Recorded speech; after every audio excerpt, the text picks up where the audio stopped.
I'm selling drugs. My partner goes up there to do some deals and do some business. And Lion King, he tells them, you can't be on this side of town. I mean, I'm like, all right, bet. Let's go up there and go with guns and shoot them. We go up there. They're having a meeting. It's like 30 of them. Yo, Devin, I fucking remember it's like yesterday. He comes like, yo, didn't I tell you to fucking not come back up here? Comes up, walking with his hand to his side like he's about to back out. I backed out first. Money conversations, we've been making business moves. Contemplating how to get it, need to get in tune. Different topics, we got options, you can pick and choose. If more income ain't the outcome, gotta switch the mood. We tryna help you to improve, thanks for asking. Road the richest, speak on broker days and past tense. Wealthy habits, lately I just wanna stack chips. Took a risk and we been running up a bag since.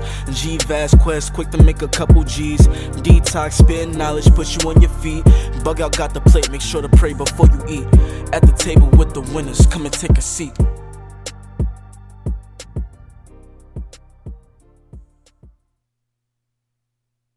Yo, G-Vaz, what up, baby? What's good, bro? Detox. What up? Prime, what up, Prime? I know you ain't here, but what up anyway? For the next episode of Thanks for Asking, we have Steve Reyes, and he's gonna tell his story right here on the Thanks for Asking. Yo, Detox, start the show and do your shit, bro. Let me get a round of applause. Yo, Steve, what up? Bro, my How brother. Chilling? I'm doing good. I'm chilling. I had a great day today, man.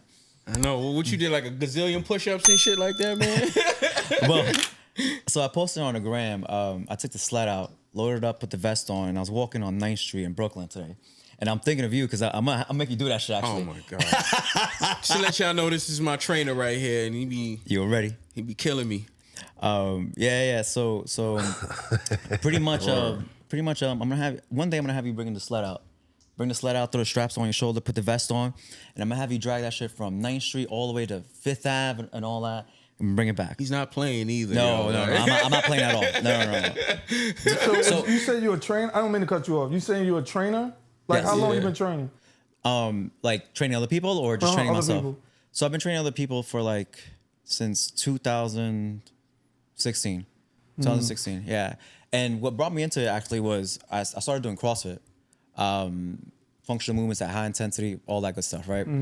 And when I started doing CrossFit, I was like, yo, I really like training people. Like it's different. You're not really doing the one-on-one stuff. You're running class. So I had a huge high running class with like 20 people, telling them how to deadlift, telling them how to squat, all that good stuff, right? And lo and behold, it's just started growing for me. I started competing in CrossFit. I started competing in Ollie, powerlifting. Had clients that started competing in powerlifting and Ollie and all that good stuff. And yeah, it took off for me. It became a career, and I was like, I'm not looking back. Prior to that, I used to do like calisthenics and stuff like that. That's how I got into fitness. So you was like a ball star type shit. Yeah, exactly. Well, I'll put it like this. It was a point in my life where it was dark times and all that stuff, and I was incarcerated, and I was in a box. I was in a box, and you just in there all day, and I was doing 1,000 push-ups every day. Every day? Every day, 500 in the morning and 500 at night. God damn. Oh yeah, It's it not was straight, though, right? no. Right. Anybody do 1,000 straight? I'd be like, yo, No. what type I of meant god the are you? 500. You doing 500 straight? No, you doing that's even being broken up in the morning. Sets of 100 or even like 50 You do clips. sets of less than that. Yeah, you doing clips and clips crazy. until you get it in. I know what you mean. I know exactly what you mean. I mean, yo, anybody doing 500 straight? I'm like, yo, Nah, I ain't know. Right. Actually, there's a guy who can do on IG. He can do 500 straight. Wow. 500 Yeah, straight. He gotta look crazy. Like his arms gotta be like. No, he don't even look crazy. Really? He looked like some skinny dude. Skinny dude who, he puts on a ski mask and just busts him out. People walking by in the street on him. Keeps going. People will make fun of him or stop, or they'll join in with doing push-ups with him. But he time lapses videos so that way it's all proof. Yeah. Matter of fact, just like I say, anything that I do, I'm like, yo, I've done it in the past. I got video proof. I got this, that, and whatever. Yeah. I'm like, hell yeah. If you don't got proof, you ain't do it. You didn't do it. That's how it is in the world now. Now, before we get into his story, I just wanted to let everybody know that I brought him on the show because, I mean, one, he trains me and he does a damn good job at it. And he's he's almost like a genius when it comes to the body. And it's I thought Genius? he's a genius with that shit. Be like he's one of them people where wherever I'm at and they start talking about like health and stuff like that, if it sound right, he already told me. Mm-hmm. You know what I'm saying? The health guru. Yeah, and if it's wrong, it's like I ask him and he'd be like, nah. You know what I'm saying? Or well, I'll tell you what. I don't mean to cut you off, man, but I'll tell you what. A lot of that stuff. I don't want you to waste your time. Yeah. I don't want you to waste your time. I don't want you to waste your money. I feel like how many people do you know they go and buy a supplement, they go and Platinum Fitness or whatever they're doing, and they just look the same. Exactly. They don't make no progress. They're weak, weak as fuck. Can we curse on this podcast? Of course we can. All right, so, as we are. We have no sponsors yet. When we do, we'll take. That's a fact. Yo, get this damn fucking podcast sponsored. That's a fact. But my whole thing is, it's I don't want nobody wasting their time because you waste your time, it's fucking. Yeah. I hate that shit. Yeah. I hate that shit with the passion. But as you were saying, I think one of the main reasons is I wanted him to break down the fitness industry, how it works, the myths, the truths, the facts, and everything in between. And I'm gonna ask him about a couple of your favorite YouTube stars and stuff like that, and if what they're telling is the truth and stuff like that. And how can you tell if somebody's fabricating on their YouTube pages and shit like that? You know what I'm saying? I got you. So, but to begin, we gotta build a foundation and figure out who you are and where you've come from and how you got there. So, where you come from? Where was you growing up at? How was your childhood? all right, I'm about to say because I could rant. You can rant. So, all right, so I grew up in Flushing, Queens, immigrant family.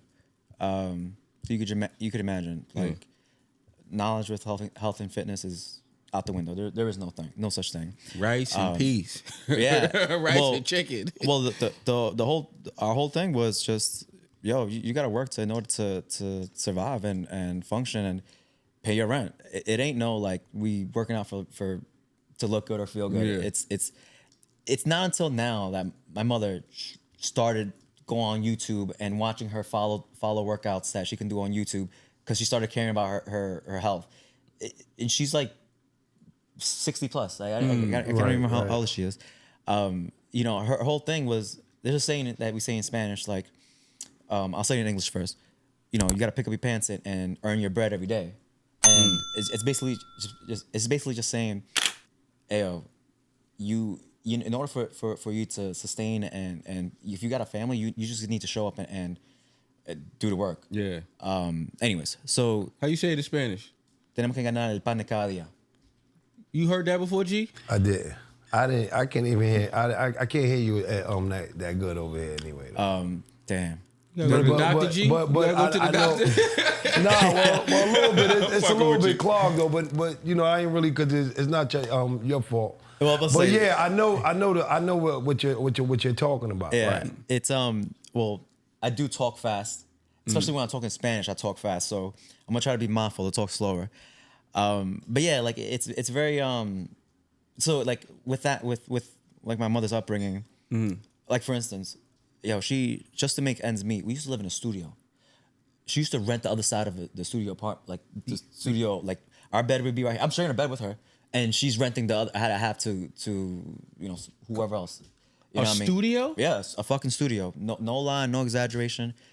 I mean, that's not even like the. That's just like basic shit. You know what I mean? Like that's just like whatever we had to do it, right? And a lot of that stuff.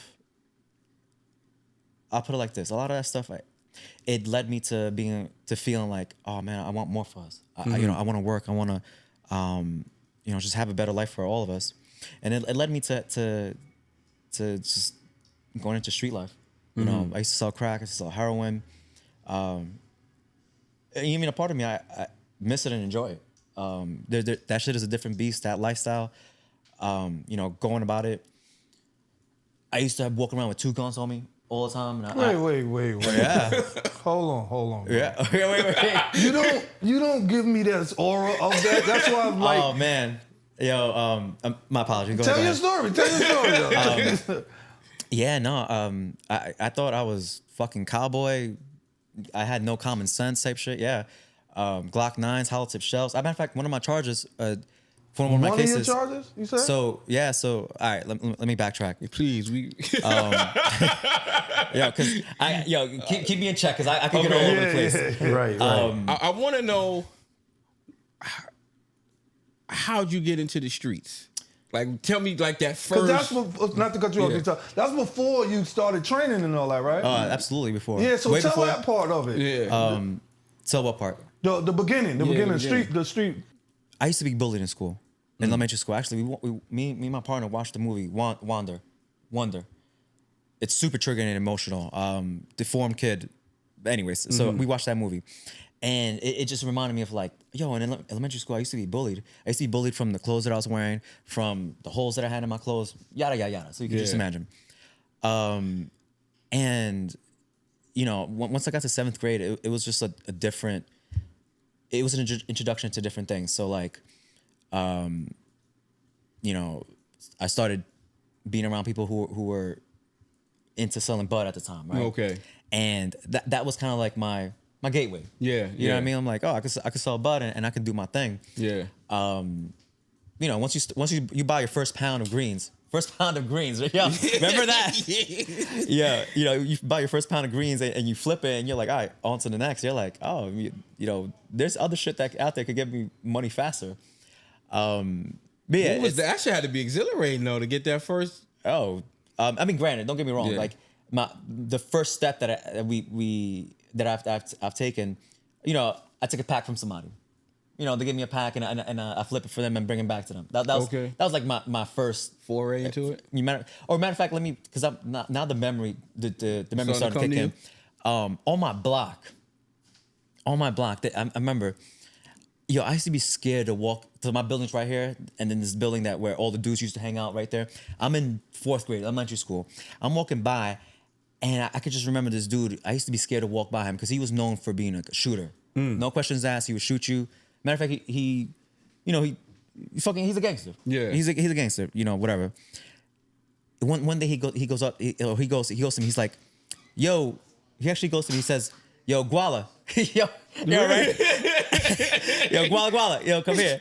And I was fucking scared. I was a black dude. Oh yeah. Oh. Yeah, he's Haitian or Jamaican. I don't know, but he goes, Guala, come here. And I'm like, what's up, man? and he's like, yo, what you doing with your life? And I'm in 4th grade, and I'm like, oh, you know, I'm going to school. How old was he? This guy had to be like, at the time, if I was in 4th grade, he was probably like in his 20s or something like that. Oh wow.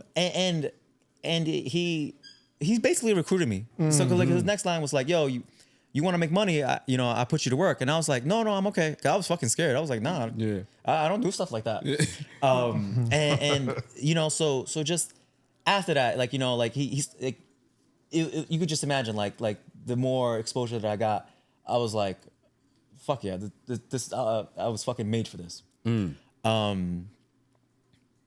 gonna say this next sentence. I don't think no one's made for any of that shit. Yeah. The street life, the fucking drugs, the guns. Nobody's made for that shit. Yeah.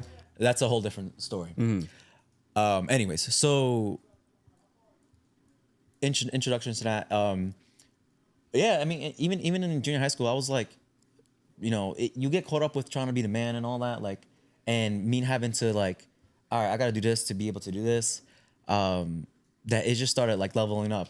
I remember like the first juvie case that I caught. I fucking robbed somebody, and it was for like $20. It was just an assault and robbery. So being done with other people, other friends, and boom, locked me up. Right? They put me in juvie. Wait, how long is this from the time you started flip that first pack? Oh, this is right now. This is 13, 14. Okay. Wait, Yeah. so you flipped the pack and then robbed somebody and got locked up that damn quick? I mean, a lot of stuff happened in that timeline, but yeah, like life flashed right there. from 13 to 14, I'm doing dumb shit. I caught this juvie case, did 18 months, came out. It was like you know those accelerate programs that you get for certificates? The juvie was like an accelerate program to the streets. I started meeting people from Brooklyn, Harlem, and so on and so on. And I came out, I'm like, oh yeah, I'm the fucking man. And then this is when I went to Jamaica High School. I started meeting everybody. And I'm like, oh fuck yeah, I'm out here. What year is this? This is now I'm 15. 90s? No. Shit, this is 2000. 2000. Yeah, No, I got you. Yeah, I got you. Yeah, I mean, I was born in 1990s. Right. Yeah, so yeah, man. Every day I was walking with a gun. I had a gun. In Jamaica High School? No, not in Jamaica. They have metal detectors, man. Oh. You know what I'm thinking right now while you telling your story of that? I'm thinking when you first started, right? You said that you wasn't with it. Like you told the guy, I'm not with this, Yeah. right? Yeah, so no. what convinced you after that to make you started being in that lifestyle? You know, that's a good question, and honestly, I should reflect on this later on after this podcast, to be honest. But I you know, to be completely honest, I think the constant exposure, the constant, you know, even I even put it like this, even just being a follower too, because you know, even being a young age, for me at least, you know, I'll speak for myself. You know, I didn't know who I was. I got you. You know, like even just learning, like, you know, bro, you don't need to do that. Like, you know, like you know, selling drugs ain't gonna be the fucking answer, because it's never. And I don't give a fuck how much money you make. It never is. You know, sometimes even just thinking to myself, I'm like, yo, if I would have made decisions differently, instead of being a follower, instead of being like this, that, instead of being like, oh yeah, I think this is cool. This is like, you know, you idolize that lifestyle, or I idolize that lifestyle, and I'm like, yeah, this is something that I want to do. Not realizing, like, back later on in life, I'm like, yo, this cost me so much. Yeah. This cost me greatly. Where Yeah, you first you get 18 months in the can.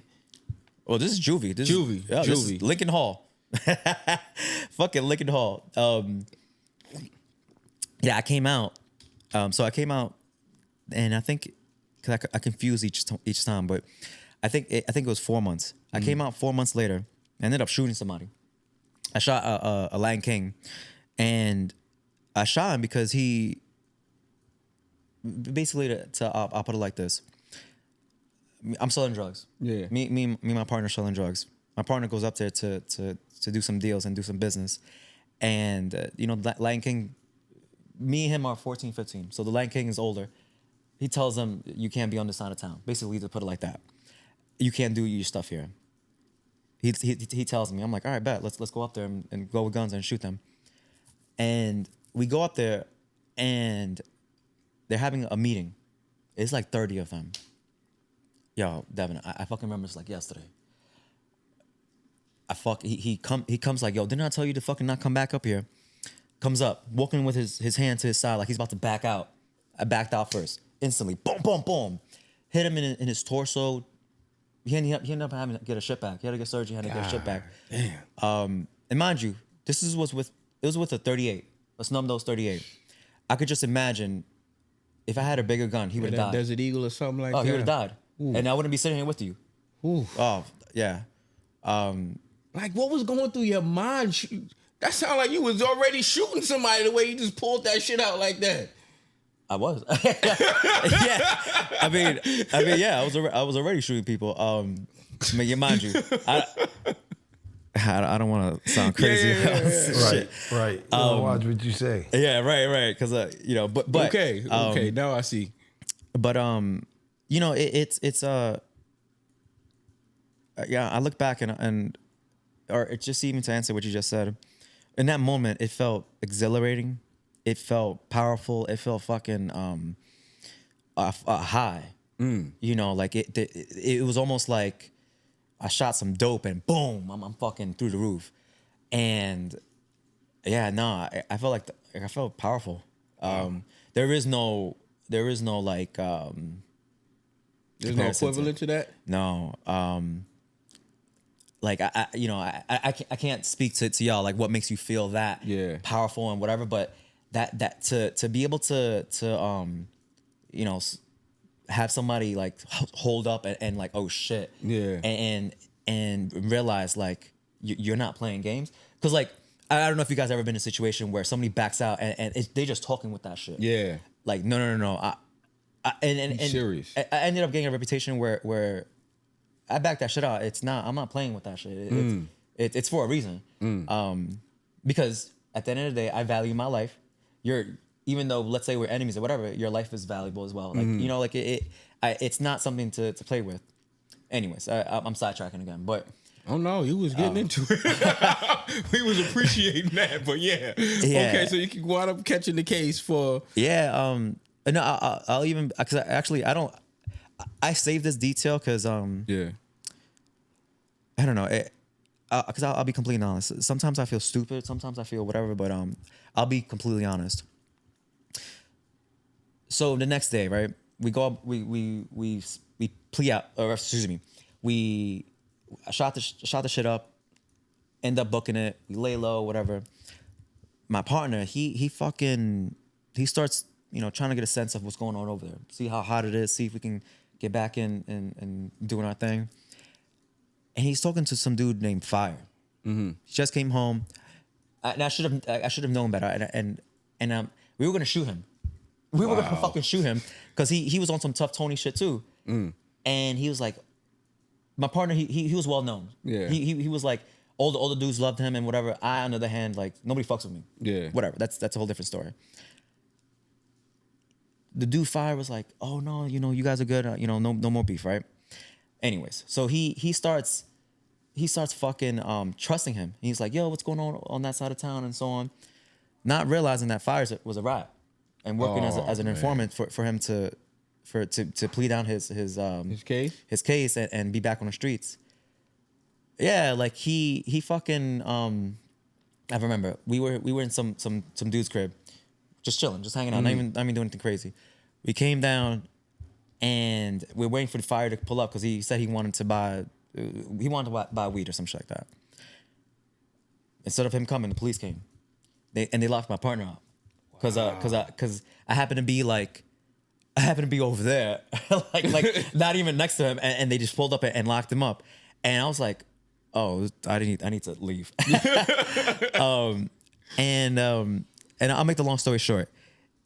They locked him up, and we were fucking kids. He ends up telling them, my partner ends up telling the police like the shooting, yada yada, all this stuff. That this is where I mean, it is what it is, right? At the end of the day, I don't care what people think of me. I don't care whatever. That day when I shot the Lion King, his nickname was El Murder. I need a nickname. I'm saying. Yeah. We just had that conversation before the show started. Yeah. His gun jammed and he didn't shoot. His gun didn't go off at all. It was all my bullets that were Recovered and Oh, stuff? so he tried to hit you before you shot him? The El Murder? Yeah. Well, he didn't even get the chance to pull out anything because I already reacted instantly. But my partner, well, this is what I was saying. My partner, because he backed out too, but his gun. Oh, I see what you're saying. Yeah, his gun jammed, and his. Oh, I thought you were talking about. I thought the same thing. Yeah. No. So let me clarify them. His gun jammed, and so I felt this guilty feeling, this feeling of like, you didn't shoot the individual, I did, so you shouldn't be sitting in prison. We were best friends. Yeah. We still are, but I was like, I'm gonna turn myself in. I ended up turning myself in, went to the precinct, told them I shot the individual, which is true. Yeah. Like, I shot them. And he was able to get probation or something, whatever it was. For that, bro. Stand up dude for real, yo. You don't really hear that. You know what I'm saying? Well, I'll be honest. I'll be honest as to why. Granted, it is what it is, right? Yeah. Most people would be like, I'm not turning myself Hell in. no. You crazy? They gonna tell you, yo. Especially for shooting somebody. Word. Yeah, I mean, the first offer we had was 15 years. So I was like, Why? Yeah, and I was like, all right, he already got a shit bag. I was like, all right, yo, that's you know, in all my life, I'm like, all right, cool, like, you know, there's some type of spiritual being or God or whatever. I was like, yo, that's fucking divine intervention right there. What? That motherfucker ain't die. You know what? Yeah. Fucking God bless. But so this is what I felt stupid about. And for a fact, you know somebody else who's incarcerated, they'll say the fucking same thing. You go in, everyone that you know is out the window. The letters, the phone calls, the visits, everything flies out the window. Your family, all that shit. The only person who would probably be sustainable with it is probably your mother, your whoever the fuck it is, your number one. That they saying right there.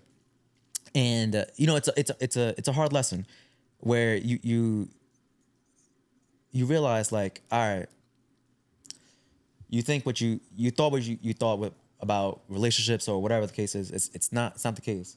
Granted, to expect somebody to sit there and do a bit with you, to ride it out with you, whatever, that's also stupid. Yeah. I'm like, yo, you. That's a fact. Yeah, I'm about to say you best approach it in a manner where you're like, hey, listen, man, I'm just looking for a pen pal. We can be, Yeah. you know, let's just talk shit when I call you. Don't expect the movies where girls are over there holding it down and stuff. Nah, none of that. That is fictional. that is straight false, fictional, and a fabrication. So anyway, I turned myself in, and I was fortunate enough where I was able to cop out to doing a 3.5. Well, it was a 1 1/3 to 4 years, and you know, which part did you feel crazy? Because I don't hear the part where you was like you regret doing or something like that. Because well, I mean, and also.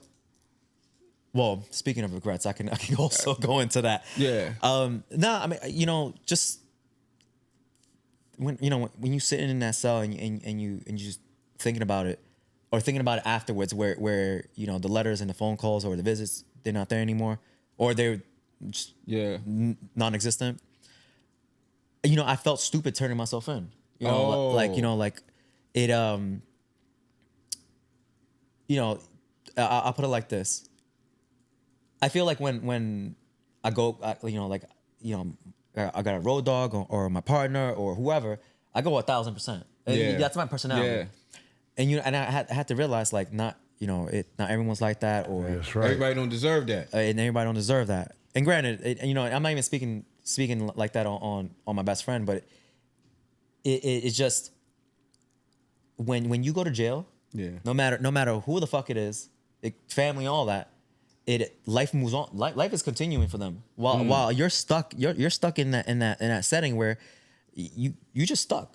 You know what I mean? Like, and I had to realize, I'm like, all right, I need to take this time to just better myself. Read, do something. But yeah, like, you know, I was writing girls. I was like, yo, don't leave me, please. Was they writing back? Oh no. Damn. I'll get one or two letters. It's always like you'll get letters in that first month, first 3 months or whatever, and then after that, it's just a hard shutdown. You know, I mean, it is what it is, right? Because there is that saying. I feel like we all know it. You do the time. Excuse me. You do the crime. You gotta do the time. You do the crime. You do the time, and you best believe you better anticipate everything that comes with it. Whether it's the outside or even the inside too. You know, fuck yeah. You know, especially in adolescence. Oh man, you best prepare yourself for every day some type of fucking dickhead shit, like Fights, all that shit. all that shit. Yeah, like fucking, you know, like I'm trying to recall, like, you know, all the shit that it was like when we were adolescents, sitting on a metal table. It's called, you're sitting on iron dicks, and it's like, you know, as soon as you sit on the iron dick, you all right, you pussy, because you don't got a plastic chair. Yo. Yeah, man. Shit like, ain't reality. No, it's not. Like, imagine. Yeah, I'll put it like this. Imagine you had a child that went to, you know, they're incarcerated and had to go to adolescence, and they're fighting over a plastic chair to assert their dominance. Imagine some shit like, I'm like, and that's where I'm like, yo, that street life, crime, none of that shit is worth that at all. Like, I would never want my child to experience what shit that I experienced. Matter of fact, we were early, before the podcast, we were talking about the Central Park 5 movie. Yeah. You have to watch that, man. You have to watch it. A lot of that shit that these kids went through, you know, I saw the same stuff. It is no different. As a matter of fact, some of these kids even went through the same juvies that I went through, like Spofford and so on. Crossroads wasn't open when they were there, but yeah, like it's very like. It was very triggering. That movie's very triggering for me. Like if I would have to rewatch it, I'd be like, fuck. It brings me to a different place. But yeah, like anyways, to sitting in Rikers Island or sitting up north. I went to Green. Okay. So Green's like gladiator school for fucking kids. Oh my gosh. But yeah, it's Did they try you? Cause no, I copped out to the fucking. No, not try you as in like in court, but like when you got to jail. Yeah. Oh, absolutely. I feel like I have a face that it's welcoming to come and test me. Yeah, you know, like I had no facial, none of that shit. So, and mind you, like I feel like I approach things like the best foot forward. Like, you know, like I'm like, you know, we'll sit together. I'll be like, yo, yeah, man, like, you know, we're chilling, we're going through it, whatever, and you know, but just to recall all life, I'm like. Yeah, I think I had a face where it was welcoming. Like, yeah, come test me. you I feel like they probably thought like, yo, I could take your shit, I could do whatever. Like, yeah, it was. Yeah, I feel like I had that experience firsthand, where yeah, I was definitely tried. I also put it like this: going through juvie, it's almost like a graduation of like. Like you'll the same people you were locked up in juvie, you're going to see them in Rikers Island. You're going to see them up north. It is like a constant graduation of like people you meet and become friends with. You're like, oh bro, we're about to be here for we're just continuing on. Fuck yeah. Well, let me ask you this: like how a old fraternity. was you when you did this bit? When you turned yourself in? I mean, 15. 15. Wow. And I was able to cop out with the YO. But mind you, I still didn't learn my lesson. No. Oh my god. No, I still didn't learn my lesson. What you did? How long you did from that bit? 3.5 years. And you said you was. So that's like 18. 18-ish, 19-ish. You came Yeah. out 19. 19. You said you was in there. You said I'm gonna change my life. I'm gonna do this. No, He didn't say that. No. I'm saying like the stuff that I reflect like I want to change my life and stuff like that. That is a after. Oh, after everything. Yeah, like I thought it was after this. Huh? Yeah, forgive me. I do talk in circles and That's so cool. on. That's cool. But yeah, no. Going through that bit, that shit just it asserted and if anything, it worsened my mind. It made me more angrier, more. Yeah, I had anger It made issues. you a better criminal. Yeah, like I started meeting people. Like I said, I started meeting people from all over. You get into different type of drug games like heroin and so on and yada yada. Oh. And yeah. So you come home. I came home and You got your BA or some shit. Yeah, in got there. it straight. yeah, I got my masters in fucking let's sell drugs and fuck with this dog food and all that shit. Yeah, I mean, oh yeah, man. The first fucking sleeve that I ever worked with heroin. Sleeve, you got to break that down. I don't know what that is. A sleeve is a makeup of it's probably like this big. Yeah. You can probably see in the camera. Yeah. It's about $1,000 worth of heroin, right? So it's not much. It's Yeah. like I said, but that shit, you know, when I first came home, like $1,000, I'm like, oh yeah, it's a quick flip, boom. And in each bundle, because bundles are like probably like this thick, comes 10 slabs. 10 slabs are you ever seen like the wax baggie for heroin? That's an individual slab. Yeah, it's individual. It's like when you buy crack for the individual baggie. But yeah, the slab is the individual use.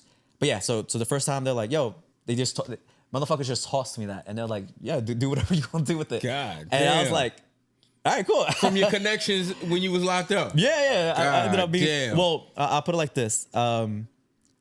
And that's why I'm like, yo, the streets are dead. There's not, the shit's not worth it. The person that I met, introduced me to a new world of like drugs and heroin and all that stuff.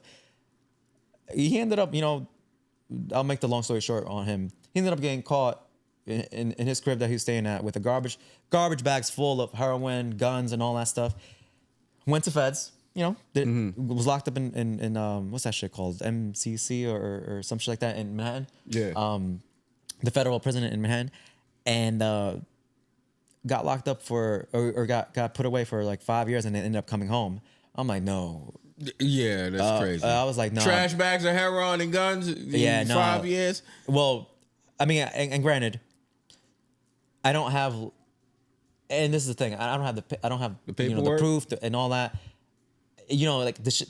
I'll put it like this: when the shit don't add up, mind your business. Go the other fucking way, and you know what? Wash your hands and leave that shit alone. Yeah. Because you know what?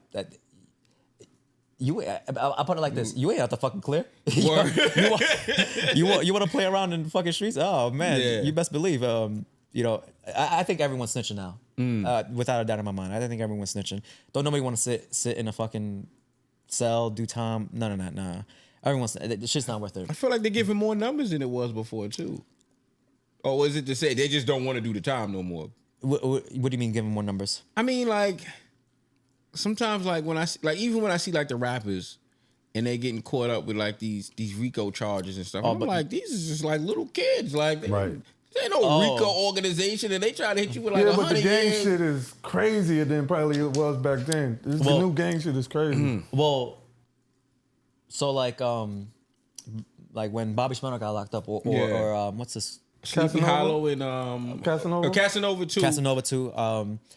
Chef G. And then what's his dude? His name with the Young Thug? rainbow hair. Tekashi 6ix9ine. Yeah, and Young Thug too.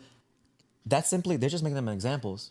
Oh hell yeah, they high profile already, and they're just making them look like an example. To deter gang and stuff. That shit is heavy, especially in prison.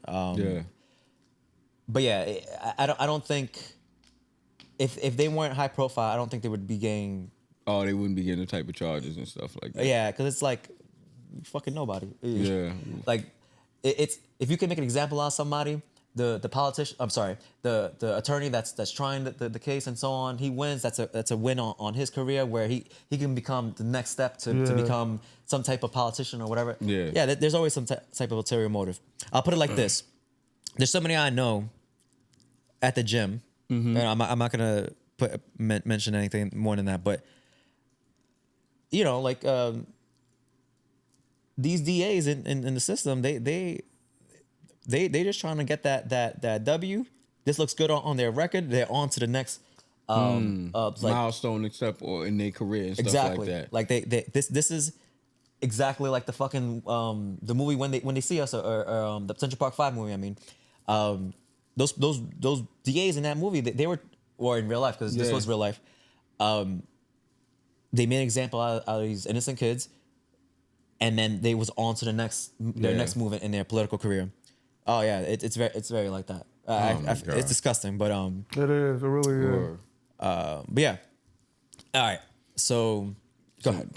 So now you out here with 10 slabs per that $1,000 sheet, the sleeves. The sleeves. Well, that was the gateway. Because after that, I was like, oh man, I don't need to get this shit from you. I could just get me some grams, build up from that, and then so on. Steve, hold on, bro. You've been around a lot of these drugs and stuff. Did you ever use? No, that's the thing. So I'll backtrack a little bit. I'll backtrack, and mind you, when I say this stuff. Let me continue. My father was an alcoholic when I was growing up. He's a good man now. But as you can imagine, people on drugs or alcohol, and when they abuse such things, they become different people. We weren't on the best of terms when we were younger. I met my brother my half brother from him when I was in elementary school. I can't remember how old I was. He was addicted to crack and heroin. Your brother? Yeah. Oh, yeah. Oh, man. When you met him or now? I met him when I was like elementary school, like around 3rd, 4th grade. Was he a lot older than you, the brother? Yeah. That's what I'm saying. He was on drugs then when you met him. Yes. Okay, That's got correct. you. To give you an example, strung out on his mind, like super high, trying to kill me, just strangling me, and like there's no stopping. He was just like convinced that I took his drug or whatever, like, and he was like trying to kill me, and I'm like, yeah, you know that scene with Homer and Bart? Yeah, He's like yeah, it was like that. Yeah, just like God that. And then, a matter of fact, because I can remember this fondly. Right after that, whips his dick out, starts urinating in the streets, and then just lays out in the street with his dick out. What? Yeah. Yo, what the fuck? So just to paint the picture, basically, like, and to answer your question, drug use was a huge deterrent for me. I remember actually prior to selling drugs and stuff like that, I got into a group of friends that, I wouldn't call these friends, but they were heavy using weed. I'll just put it like that, weed. And all right, that was cool. I was smoking weed with them. I was smoking weed every day. I was smoking in the morning. I was smoking in the afternoon, evening, yada yada. To the point where, that shit was. And they say, they make weed legal now too. Cool. It's whatever, right? But that shit is a gateway drug, just like alcohol could be like a gateway to just abuse. Mind you, I don't want to sound like I'm some. You saying it. It's a fact. You know what I'm saying? Story, You ain't got to preface nothing on this right here. Yeah. So I'll put it like this. I was definitely abusing that shit. I wasn't taking care of myself. I looked like shit. I was being a fucking loser. You was a weed head. Yeah, I was fucking being a loser. Like wasting. And mind you, this is when I'm 12, 13. So you could just imagine if I was an adult, I'm wasting my fucking life. I'm being a fucking loser. But being 12, 13, just smoking and using fucking weed every day, that was another reason. I'm like, nah, I don't fuck with drugs. And for whatever reason, I chose not to. I feel like that's my saving grace. I'm about to go up, like, another story. I'm about to go up north. I'm about to go to, I forget which bid this was actually, but I'm about to go up north. And I got this Puerto Rican dude who's probably like 50, 60 years old. Mm-hmm. And he goes up to me randomly, because he's a chill dude. He goes up to me. He's like, yo, man, you're going to end up just like me. Right? And I'm like, the fuck? I'm 19. Yes, so I was 19. I'm starting to remember now. I'm 19, and I'm like, the fuck you talking about? And then he was like, yeah, you're going to end up just like me. I'm about to do life because this is my third family. And I'm strung out on drugs. The way you're headed, and I'm gonna finish the sentence. He goes, the way you headed, you're gonna be just like me. You're gonna be sitting here, all right, looking for your next drug. And mind you, I'm 19, so I'm young, stupid, and not listening to the message. And I'm just like, I don't fucking use drugs. The fuck you? What the fuck you talking about? And I'm like, I'm ahead of the game. I'm about to be out. And he's like, nah. He's just basically just breaking it down. Like, yeah, you don't have a drug of choice right now, but let us sit and let you. It's gonna come. 10 years from now, you're gonna be sitting up here. It's gonna come. And when I say this, one of my best friends in prison, that I met when I had the first charge from shooting the dude. We became best friends. He held me down. He motherfucker looked out for me when I was about to die. All this shit, right? And we ended up like I came home. He ended up, because he had 10 years.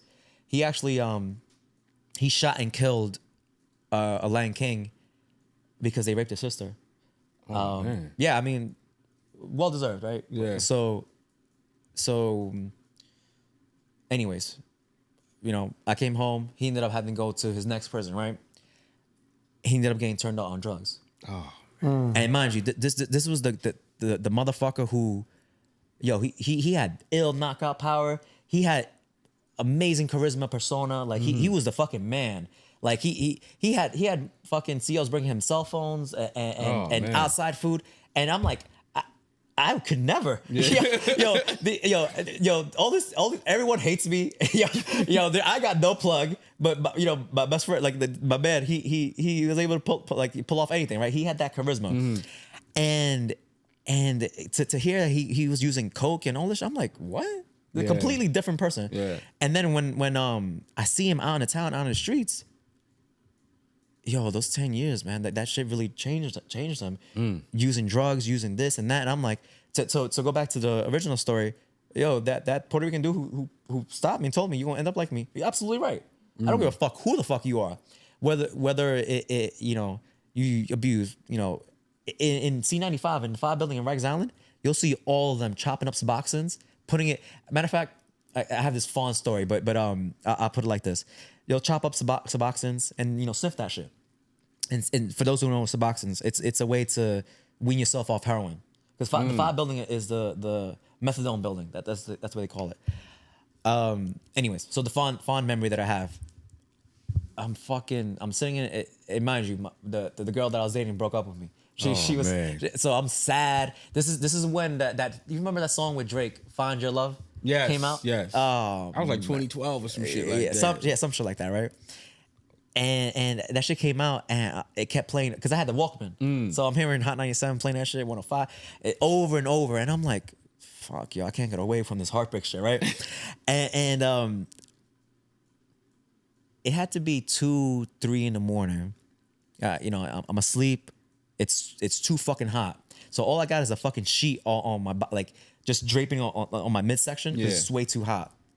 I roll over, and one of these dudes that was super big and brolic, like one of the OT dudes, like I'm like, yo, what's up, OT? Man, cool. I see him chopping up the Suboxones on a birthday card that he got, chopping it up. And as soon as I rolled over, he's like, sniff that shit mad hard. He's like, what's up, kid? And he's like, yeah. And he tells me right away, turn over. You don't got to see this. Like, he was embarrassed because he's, And I'm like, yo. It's an image to see, man. Oh, that's absolutely. It's definitely an image to see. It's like, it's triggering. You know what I mean? Like you seeing somebody like you respect, and then you see them do the sniff shit. And I'm like, oh, shit. All right. I mean, I'll even put it like this. It's also different. I've stayed at a crack house. I stayed at dope houses where like I'm sitting on the sofa and I got my hands in my pocket and I'm closing my eyes just to rest them for a second, but I'm still on point. You'll see people smoking crack and all that. I'm like, all right, whatever. This shit was just different. This is somebody who thought it was regular. I'm like, oh no, you want some drug shit too? Oh man. But yeah. Anyways, it's all right. So I sidetracked the original story. The original timeline events of my life. Fucking, I came home from that bid, from shooting the dude. I came home, it was 4 months later that I ended up catching a gun charge. And I got caught with a Glock 9 with hollow tip shells in it. God damn. Yeah. What? I don't think you was a good criminal. I'm just fucking with you. No. You wasn't all Yo. You absolutely right. You absolutely motherfucking right. It's no book to how to. I know. I mean, I'm making a joke, but you like just keep getting caught. Yeah. Well, That's how it goes. Yeah, That's how it word. goes, though. Just came. What was it? Just It's came just a home cat fresh and out. mouse game. That's Yeah, all it is, a yeah. cat and mouse game. well, I'll put it like this. So I'll say my first thought first. Yeah, when I came out, I was on this catch up vengeance type of shit where I'm like, this might sound vulgar, so excuse me. I'm trying to fuck everything in sight and fucking, I'm trying to get money, and I'm like, oh yeah, I'm a gangster too. I shoot everything. Yeah. Oh yeah, hell yeah. Like I'm a walking hotbox. Wow. Attracting attention for no reason. Like go to the strip club and throw, all this dumb shit that I'm like, oh yeah, if I was trying to make up for lost time type shit. And if anything, if I should have been moving in silence if I wanted to do whatever, right? But whatever, young and dumb. That's what it is. My second thought that I was gonna say, so that day, it was such a beautiful day outside. I was about to do a credit card scam with one of my boys. Like we were about to go scamming, right, basically, right? We're about to go to the mall, swipe that shit, come up with whatever, right? I didn't even get to do that. I went to Burger King. I bought me the 2 for $5 chicken sandwich deal and the Whopper, yada yada. And I'm walking like this, mad happy. I'm about to meet up, and get in the car. Out of nowhere, the cops just came up on me. Get the fuck on the fence, like, right? Mad aggressive. And I'm like, I didn't do anything. Yeah. I mean, not that I'm aware of. I just came out of Burger King. What the fuck is going on? Anyways, they threw me down. They found the shit, took me in, and What they found? a Glock 9. A Glock 9 with hollow tip shells in it. What would they pull you over for? For nothing, because I was just doing nothing. I was simply just walking. Walking while being young in Spanish. That's Yeah, it. I mean, but also, but mind you, I'm gonna pick the picture. I had Burger King. I had 2 bags of Burger King. I'm walking like mad jolly and happy. Right. Yeah, and so it was mad random. It'd be as if somebody came in busting through the door right now and kicking down, like, get the fuck on the ground and so on. Basically like that, right? And so I have this theory where this person who got locked up the week before ended up putting my name out there. Now, You can't prove it. no, I can't prove it, but what's really funny. All right, so I go down and I started finding out they actually had an image of me, like, going around like that for whatever reason. I'm like, what the fuck? All right, that's weird. Cause like this is after while I'm this time I went to the boat. I went so as I'm listening to this information. I'm like, all right, I'm sitting in the boat, and from the reception shit, whatever that shit's called, I end up going to the housing unit. And so from the housing unit, I see the guy that's I got locked up a week prior to you getting locked up. yeah. Mind you, I didn't at this moment in when I get there, I didn't have an inclination of somebody ratting on me. I'm just like, damn, yo, I'm about to do another fucking bid. That's what's going through my head. I see him. I'm like, yo, what's good, man? Like, right? God. And I'm like, whatever. And I remember this so clearly. It was as if he when he saw me, his face was like he saw a ghost, right? And he's like, oh man, yo, what happened? All right, all this dumb shit, right? 2 days later, I ended up getting moved out, and it wasn't even like people come and go, people get shipped out, whatever. This was so like once I got shipped out from the boat to go to Rikers Island, I was like, not even another housing unit on a boat. It was just shipped out to Rikers Island. I was like, what the fuck? Yeah, that was real odd. Yeah, it was real odd, and it was like almost like yo, that's the dude that I ratted on. Get him out the house type shit. Yeah. And I mean, whatever, right? It's one of those things that I also do feel like, I did whatever I was doing was dumb shit, and you know what? You do the crime, you do the fucking time, right? So I fucking I'm an island. I'm dead wrong. Yeah. There is no like I'm innocent of this or whatever. No matter like how They got you dead to rights. right. I'm like, copped out to 3.5. Copped out to another 3.5, right? Go through the same shit again, right? Yeah, we fucking rioting, fucking this, that. And I come home. This time I'm like, all right. I just spent from like 14, 15-ish, 14 from juvie to like 23 or something like that, incarcerated in some fashion, right? Whether it was juvie or adult prison, right?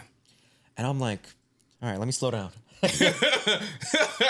would think so at this point. Yeah, let me slow down. And so I come home, and I'm like, yo, I'm with the girl now, and I'm like, all right, I mean, I'm chilling. I had this parole officer who he made it crystal clear. He was like, the one thing you do that's enough for me to send you back to prison, I'm going to send you back to prison. And I was like, I mean, 'cause I had all the parole officers. I'm like, oh wow, this is all right. You are not playing with me. So I gave him that reason. He banned me from being in the projects like an asshole. I go to the projects. The cops see me and they're like, Steve. I'm like, Oh yeah, my God. yeah. Like, Yo. it's like it wasn't even like they just knew who I was. I'm like, this is fucking crazy. Anyways, I gave them that reason. They locked me up. I'm back in Rikers Island. I'm like, fuck, man. I violated my parole.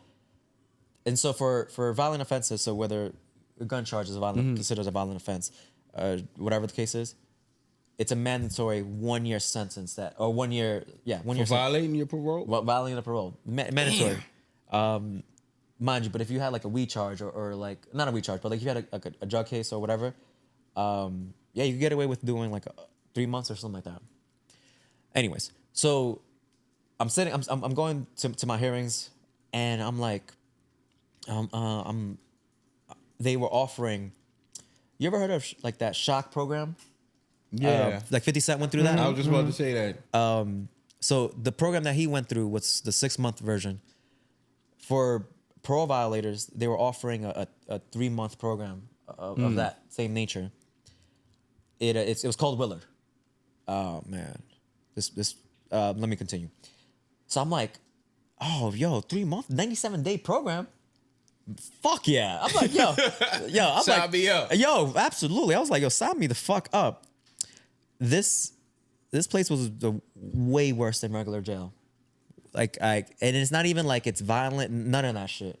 It's simply you are demoralized. You're treated like garbage. It's the CEOs take advantage of the situation that you're basically you can't do anything to get kicked out of the program. Otherwise, you just go back to jail and you go back to whatever. So it's a matter of like how much you value going home versus your ego. I'll put it like that. It's definitely ego. Like for example, I actually Say it. after being there for like a month, you get brainwashed into it. It's like a boot camp type program. So like the military, I definitely believe like military and stuff like that. The way they do their stuff is to brainwash the soldiers. So anyway, so this program it brainwashed. I'm like high and tight. I'm clean shaved. I got the super crease on my pants. God damn. Mind you, see how the suede of my New Balances are? Yeah. So those are state boots that you get, the black state boots that you get. I shine them so hard, they're shining like if they were leather boots. God damn. Yeah, oh yeah, like everything was high. I was bought into it. I had, PT at 5 a.m. You run the fucking the 3 miles, and then you do the flutter kick, the push-ups, all that. Oh, I was bought into all that shit. 5 o'clock hits. There's the do sound, and everyone's wake up. Oh, like yeah, everything was on 1,000. Like, and that's not that's cool. Like that's whatever. Like it's not even like that stuff that's like anyway. I feel like if you about it, you could do that. What's definitely the part that was like, this I can't keep doing this. This one memory I have that sticks out to me. I'm not even doing anything. Imagine let's say the bathroom's over there, right? Mm-hmm. And I go from my bunker to go and I'm going to the bathroom, but I cross your back, and you go and tackle me because I crossed your back, and tackle me to the ground, pin me down, and I'm like, right, like because like the CEO that or the drill instructor that did it was 300-pound man, and I'm a fucking soaking wet 160 pounds at the time, right? And he's like, you cocksucker, what fuck you why are you crossing behind my back, right? And at this point, I'm just like, I'm shaking up because I'm like, I didn't do anything wrong. I followed the rules. I just want to go home. And he just starts to berate me, starts to belittle me, and all this shit, right? He racist too. He starts to say all types of racist things. And the further up north you go, the more racist it is. Like absolutely. Start to go past Syracuse and Buffalo. Oh man, You get crazy. They do not hide that shit at all. They don't hide that shit at all. But I had like a mental breaking point right there where I just absorbed it, took it all in, and I'm like, sir, yes sir, no sir, no sir, whatever it was. I went back to my bunker and I just started hitting myself over and over. Boom, boom, boom. And I was just like clawing my face and I was just, it was. Whoa. Yeah, it was like one of those things that it's just that constant over and over of that type of treatment. Oh, it breaks you. It's meant to mentally break you. Anyways, to bring it back to the point, I ended up completing the program, and I was like, I came home, that shit fucked me up. I had a shock for a reason. I see. Yeah. I had a weird adjustment period where, I mean, even regular jail too. There's an adjustment period for when you come home, like you antisocial, you can't be around people. This shit, I couldn't be around people at all. Like, it was definitely one of those things that it took me over like 3 months just to adjust to being around my mother or something like that. Yeah, it was really, it's fucked up. Like, whatever. It's fucked up, right? Anyways, so at that point, I came home and I was like, "Yo, I'm gonna change my life." Yeah. I guess it works. Yeah. For better or worse. Well, man, I'll put it like this, man. So like a white tag is you've seen the green. You ever seen the state greens that the inmates wear? Yeah. And the white tag across the chest. That's their inmate number. So mine, the last one I had was 10R0975. If you buy your pearl, you stay with that same inmate number. And when you go to Willard, if it's your first time there, you get a white tag. It's a regular white tag. For repeat offenders, it's a red tag. And the amount of red tags that you just see there, you're like, bro, you still doing this? Yeah. Yo, like 40, 50, 60 years old, you're still doing this, man? Like, you're still like, no, whoa. What the, oh, man, you wasted your life. Yeah. Yeah. And I can imagine. Yeah, it's unfortunate because if you look at it, they once were that 12, 10, 15-year-old individual who got wrapped up and couldn't pull out of it. God damn. Yeah. Anyways, so all right. Damn, I feel like we gotta do 2 parts. Right. Nah, I think it's a lot. It's a lot, B. And when we went through a lot, it's hard to untangle everything all in one story like that. And we don't want to trigger you to something else. So. I really want to. What you was about to say? Because well, I was gonna say, like, I told you, man, I can rant. I know. Nah. It was. I think what I like about this one is, we had people who've been locked up before, but they don't give like what it was really like in there. Like, what was the mind state in there? Oh, man. You know what I'm saying? To hear how demoralizing it could be, to see the maturation from being a 15-year-old all the way to 23, and the amount of shit you went through, man. Yeah. Well, I'll put it like this. Or even put it like I'll even add this too, like, because my girlfriend will make a reference like she's like, yo, shit don't bother you or whatever the case is. I'm like, nah, man. You get strip searched, you get like bend over, squat and cough, or you're in rows of like 50 men next to you and you're just naked. Yeah, like you're broken to the point where you're like, yeah, whatever's going on here, it's like that's just way better. Yeah, that shit is like whatever. Like, I don't give a fuck. Yeah. But to add this, because I think this is very important, especially for men.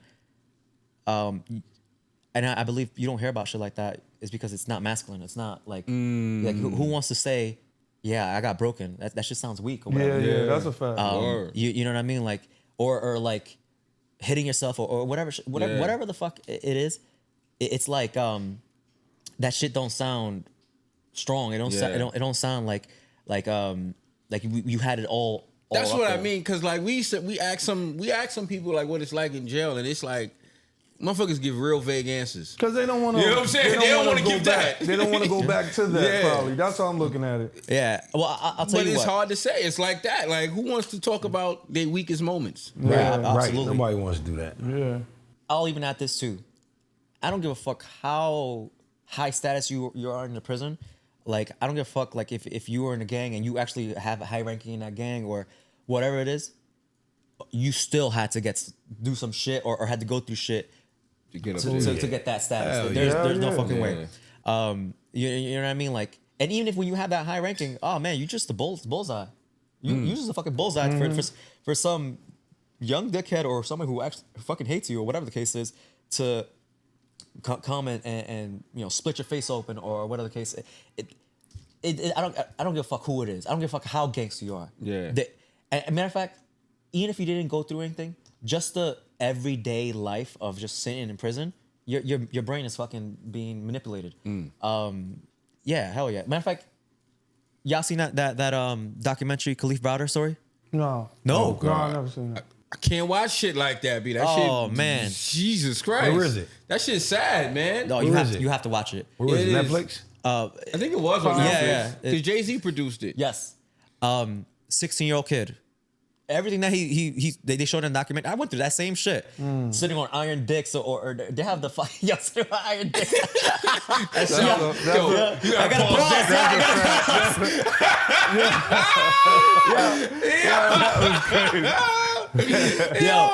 pause. But so basically, I'll put it like this: Khalif Browder was an innocent kid who was locked up for stealing a backpack.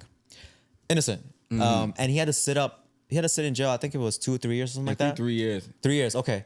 And in those 3 years, I think he spent about either 18 months to 2 years in the box. Damn. Absolutely lost his mind. Absolutely, like there's no way you being a teenager, and sitting in the confinement of a small room where it's infested with rats. There is no type of AC or whatever, or like let's say they don't feed. Oh man, the amount of times I wasn't fed, and I'm just like, yo, y'all think I'm passing out? What you mean? They just fucking forgotten about you? No, they just be like they sometimes they'll be dickheads, or sometimes or if you were a dickhead, oh, best believe they're gonna take it out on you. If like I had moments where I'm banging on the door, I'm like, ah, and I'm just like, fuck, or whatever it is, and they're like, all right, bet you're not getting fed today, or bathing, like the list goes on, like you sit in there, you sit in your stench and your filth, and you're going crazy. You're a fucking animal. They turn you into a fucking animal. That's all to it. Yeah, exactly. Fucking jail and prison will eat you alive in that If you let motherfucker. it, yeah. Yo. Oh, absolutely. Yeah. But Khalif Browder, sitting through all that, going through regular population where he's in riots, he's getting assaulted, and he's defending himself. He ends up coming home and ends up killing himself because he couldn't. I thought he was gonna go back again or something. She got like a charge or something like that. Yeah, something like that. He ended up killing himself because he couldn't adjust to society. Damn. Oh yeah, man. Like I don't give a fuck how anyone's gonna go through it. But that we haven't even talked about fitness yet. That's what I'm saying. Let's touch on some fitness, man. Yo, how'd you get involved in that? And like, what was when you thought about fitness, the fitness industry, like what you thought about it compared to what it was in reality? Like, how did that match up? And how did you adjust to that? All right. So I'm about to say you asked 2 questions. The first one is how I got into it. Yeah. How'd you get into it? So how I got into it, I was insanely weak, and I couldn't do But a push-up. wouldn't the shock treatment kind of? Well, this is before that. So you was insanely weak, and Oh yeah, I was insanely weak. I couldn't do a push-up. What do you mean, mentally or physically? I mean, Physically, so you couldn't do a so push-up. I'll tell you what. Physically, I was talking physically, but I was both. Yeah. Right. I was in juvie this time and this story timeline. I remember there was the CL. They're not called CLs in juvie. They're called something else, but I can't remember. His name was Mr. Brown Mr. Brown. He goes to me, and I just finished assaulting some other kid, and so now I'm in like this isolation thing for the juvie place that they were there, and I'm doing push-up or like it was something like that. Everyone's doing push-ups, and then I'm trying, and he's like, "Yo, you out here fucking assaulting people, and you can't do a push-up?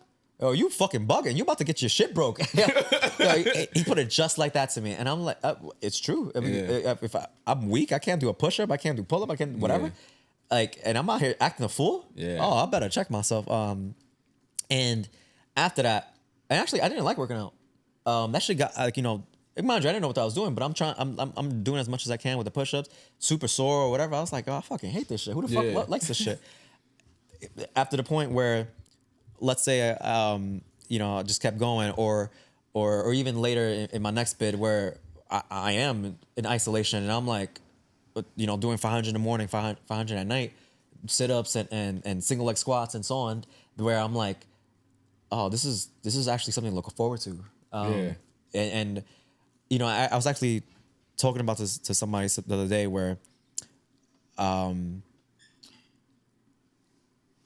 it wasn't until later in life where I realized that you know, the way I function and the way I find fulfillment is like, how can I help somebody? How can I, like, you know, improve their life somehow? You know, fitness has allowed me to do that. You know, it definitely allowed me to build relationships, to teach people different things where the fitness industry is very misleading. So, you know, just being able to shed a light on different things, or even just when people come through the gym and I'm like, you know, talking shit with them or just having a positive experience with them, that means a lot to me. Yeah.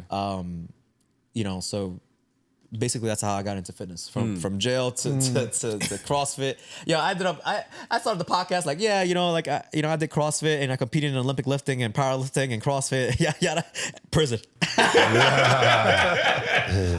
Oh man, but yeah, it basically yeah. Wait, you was an Olympian too? No. Oh, like I mean, you trained to be two different things. Okay. You know, the Olympics and Olympian. That's oh man.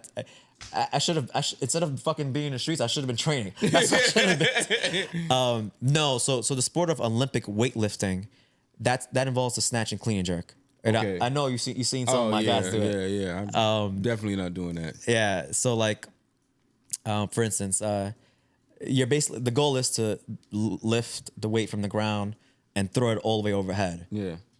Whether you're doing a snatch or the clean and jerk. Yeah, like, you know, like I used to have a over 100 kilo snatch, so that's over 225. Over 300-pound clean and jerk. Yeah, I was lifting 300-pound clean and jerk. Yeah, so that means you basically did like a deadlift. You deadlift, get it to your shoulders, front squat, and then you throw it overhead. Oh my God! I got video proof. It happened, fellas. Yeah. Yeah. I mean, so I'll tell you what. You get into Olympic lifting, that sport is not for. You ask yourself, you're like, why the fuck am I doing this? I feel like shit. Yeah. But then you have moments where you're like, you know, you're wearing the singlet. You have to, in order to compete, you have to wear the singlet.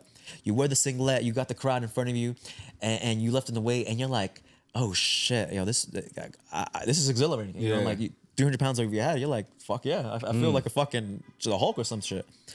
Crazy. Yeah, and then I competed in CrossFit too. Yeah, I will say CrossFit is definitely a lot harder if you're looking to get into some type of fitness regimen. What is CrossFit? I don't know what that is. Like, I hear those words and it's just like, I'll put it like this. what are you doing in CrossFit? I'll put it like this because I definitely want to put it out there. It's not what you asked, but but as soon as you asked it, and I was like, this needs to be said. CrossFit is very white dominant. It's very like, there's a reason I barely even heard of it. I had to venture into learning how to do handstands on my own and rope climbs, and then I came across CrossFit. It's inaccessible to many people, and it's very like when you look at the CrossFit games, the majority of the fucking people competing are white. So with that being said, there's no CrossFit around here. Yes or no? No. There's I must say there's no CrossFit in my neighborhood. There's no CrossFit even in the surrounding mile radius of it. Right. In order for you to do CrossFit, either you have to go to Long Island or fucking in Brooklyn, like Westchester or like downtown. They have it in Brooklyn? No, matter of fact, Brooklyn ain't what it used to be, man. Yesterday I was in Clinton Hill or in between Fort Greene. Yeah. And I'm like, oh yeah, I remember Fort Greene back in the day. Like, you know, like I'd be like, let me keep my head down.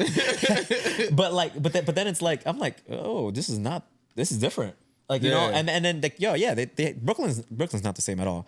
But I'll tell you what didn't change. East New York, because I rode through that shit today. Brownsville ain't never changed, baby. Brownsville, East New York, that shit did not change. I was like, all right. Let me just make sure I'm on point while I'm riding my bike today. But yeah, and I feel like with a lot of things involving racism and stuff like that, it's definitely on purpose with CrossFit. You know, the owner before the one that's now, or before the one that's before that, the original owner, his name was Greg Glassman.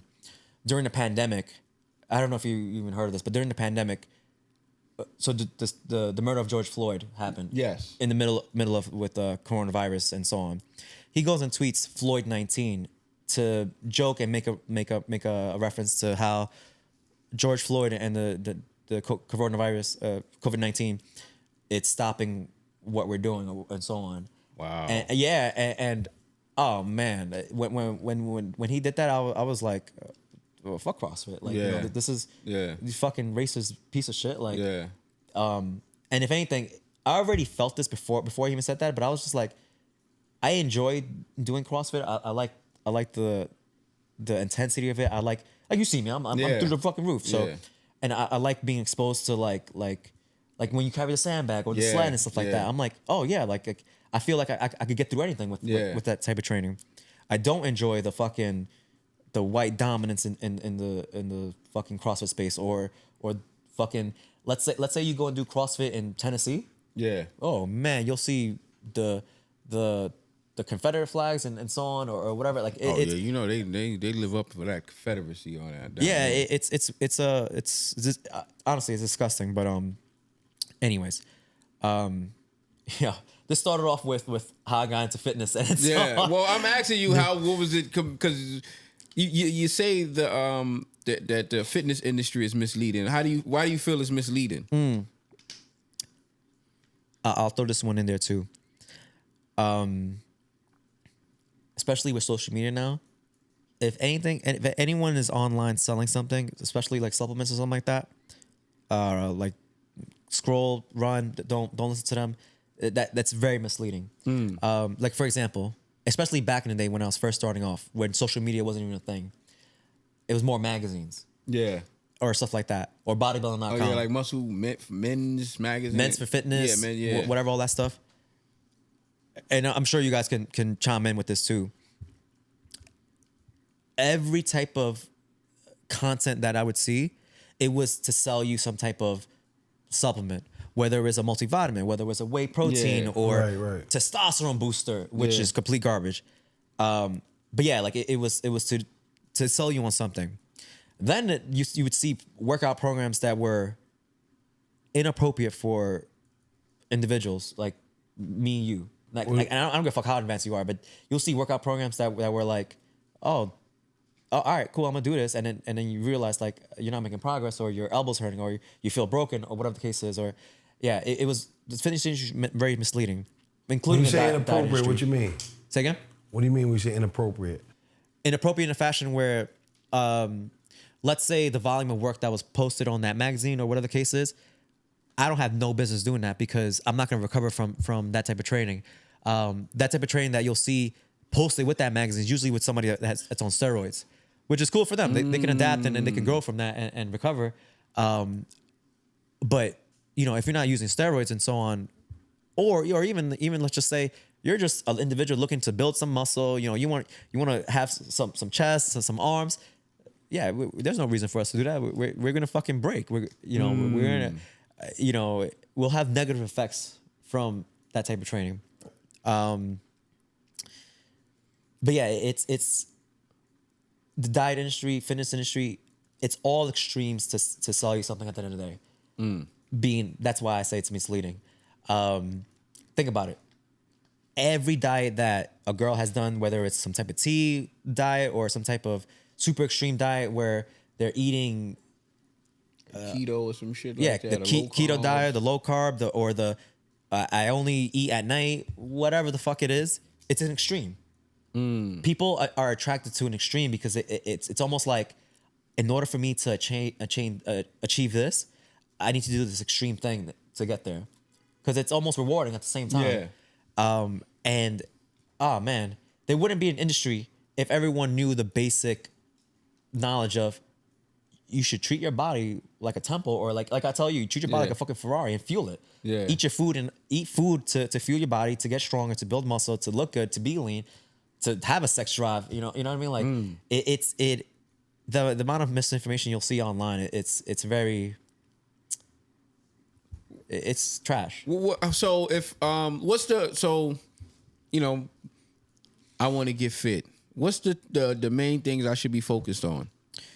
I want to, if that simple sentence right there, I want to get fit. And if you watching this, you listening to this, I want you to take this and because it's as simple as this. Work out 2 to 3 times a week. Work out with intention and intensity. So don't just go through the motions. Go through proper planning and execution.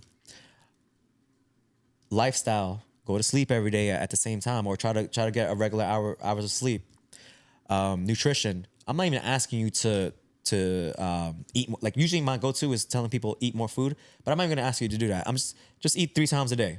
Eat 3 times a day where you have eggs in the morning or cereal, oats, whatever's your job. Lunchtime you go to Chipotle, get you chicken, get you some rice, whatever the case is. At dinner time, have a sit down and eat with your family. That's it. That's as simple as that. And then drink water. And hold on, Steve. I don't want to cut you off. When you say eat, right? What to eat? What you recommend to eat? So you can't just eat anything. Oh no, that's another Well, yes and no. So, for instance, have you ever heard of If It Fits Your Macros? No. So it's just basically another type of diet. Let's just put it like that, where we all have unique caloric requirements.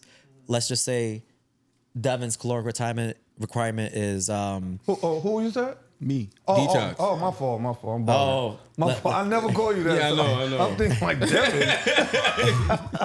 My fault.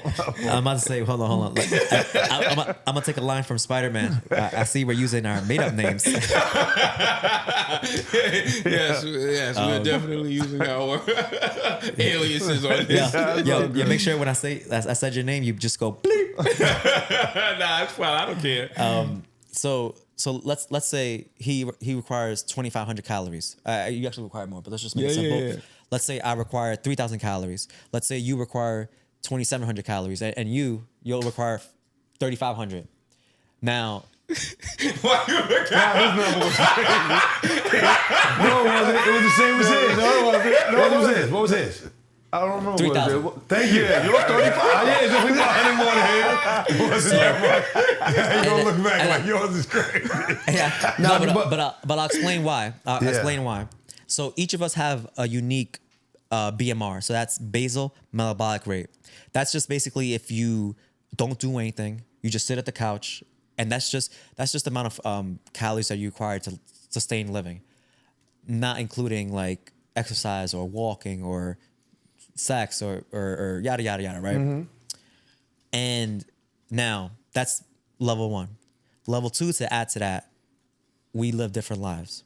So what I gave you, 2,500? 20. Oh, you gave just now 2,500. Yeah, so it's 2,500. So let's say for him being 2,500, he's a teacher, so he alternates from sitting and standing.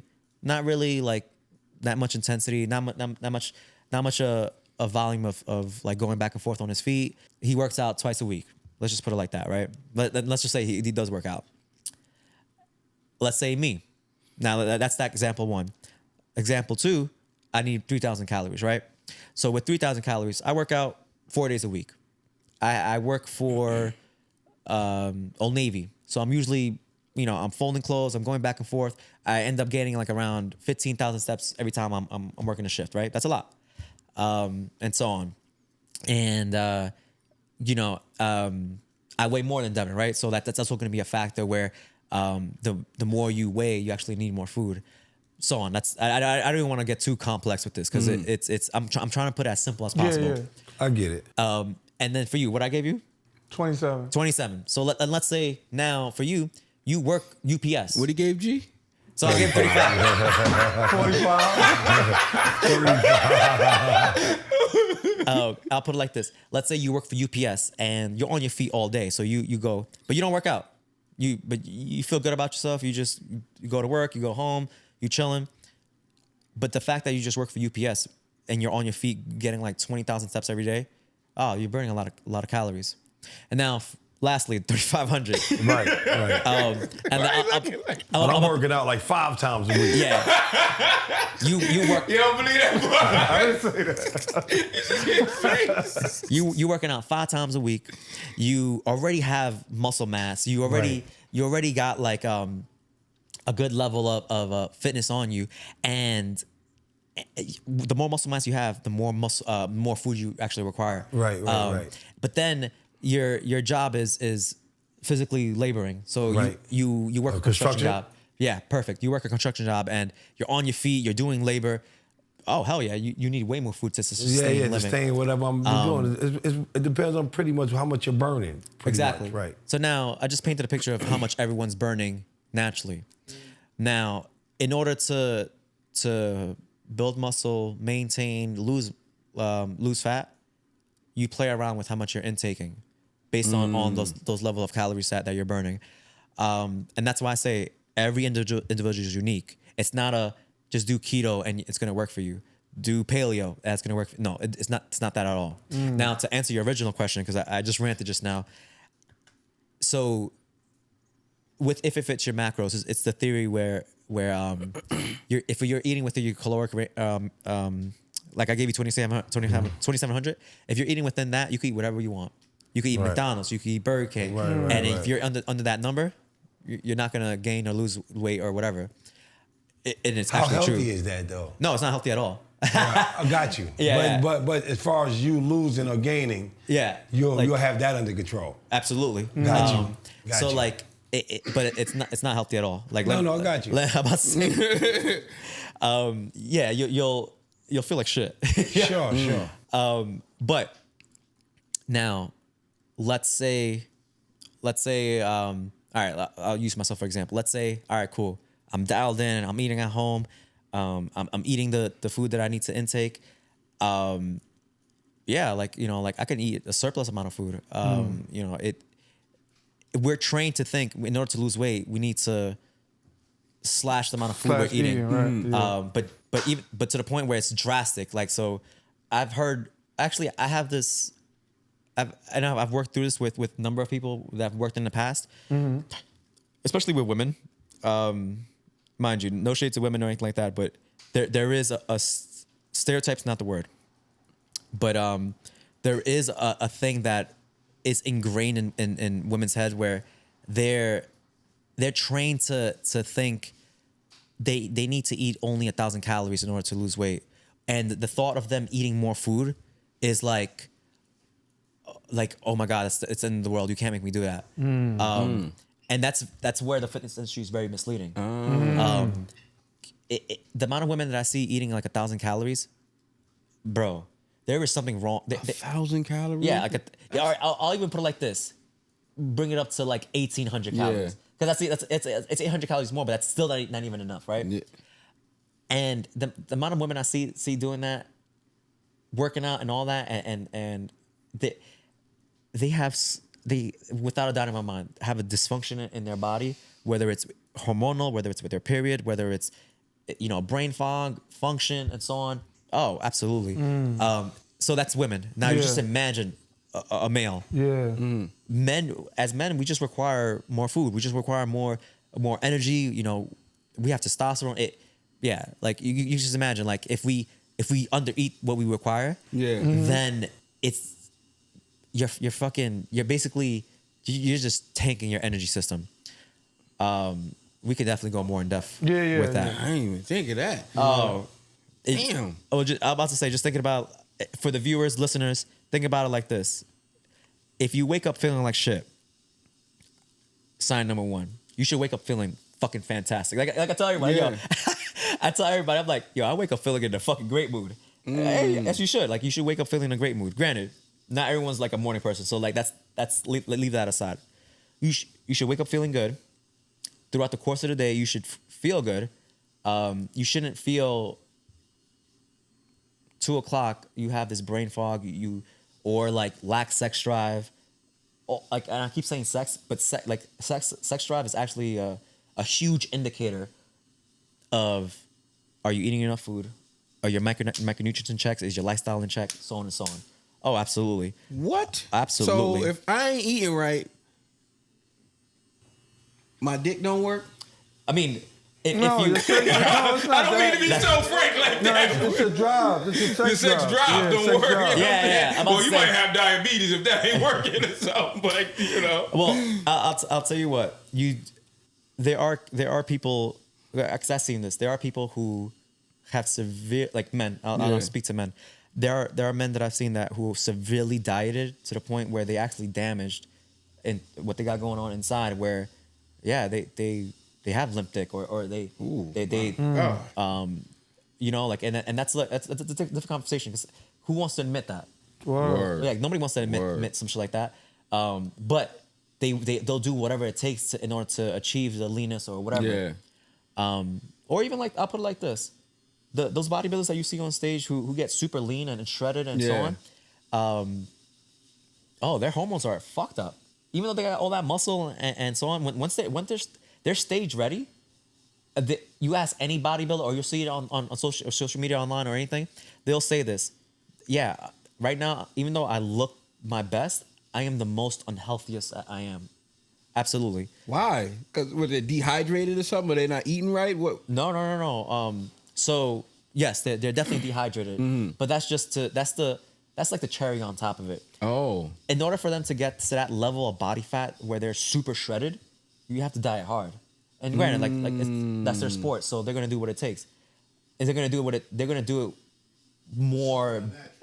Yeah. And actually, and I'll put it like this: they'll do it better than what the individual who's struggling with their diet does. You know what I mean? So you could just imagine, once you start getting sub 5% body fat, yeah, your hormones are. Is that even possible? Because I always hear like, yeah. I mean, you just look at. You can't go 0%. You'll die. No. You won't function. Like, you'll be fucking dead. But like, we males, females, we require body fat just to function, to keep us warm, to utilize as energy, for etc. Like, it's the body fat is important. Even consuming fat is also super important. What body fat is safe for, like, everybody? 5%, 10%. What's too much or what's good? So and this it's also individual it's unique to the individual, but on range from 10 to 20% body fat is a good place to be at for males. It's fair, right? For men. For males, yes. 10% being like, oh, you're lean. You can see your abs and all that. 20%, you'll see your muscle tones in your arms and all that, but not so much in your abs in general. So 10 to 20%. For females, it's gonna be higher, especially because they require more body fat than us. But they also, we could fucking tell. You see a girl, they hold their body fat in their legs and their butt. Yeah. Different than men. You know what I mean? So it's different. But women require more body fat just to function, because they have their periods. They have they're made to hold babies and so on. Yeah. And oh, hell yeah. In the CrossFit space, is actually a thing that, oh, you're training so hard and you're so lean and like you're so like at this level of peak fitness that women actually lose their periods. Oh man. Yeah, and then just to say that, and even just a comment, just your reaction to, oh man, that's fucking unhealthy. Like, yeah. And then for the fucking viewer or the person who's like, I want to look like them, that's so fucking misleading. Back to the point where fucking fitness industry, the nutrition industry, it's all misleading. Yeah, like I see another thing, like I see more white people do this, but like they favor like cardio over like weightlifting to I guess because they trying to lose weight. Yeah. So I'll definitely add to that. when you say white people in the cardio, I might be inappropriate, but I'm thinking of the white chick on the treadmill. Yeah, that's what I'm saying. Like when and- I go to the gym, you see the girl. She got she holding a little 5 pounds. She ain't doing no weightlifting. and she's just going hard. But they on that Stairmaster, they can do flips on that shit. They Right? can do flips Like they be killing on that Stairmaster. Yeah, that's a massive misconception of like, you know, we've been told that in order to lose weight, you do cardio. Yeah. Right.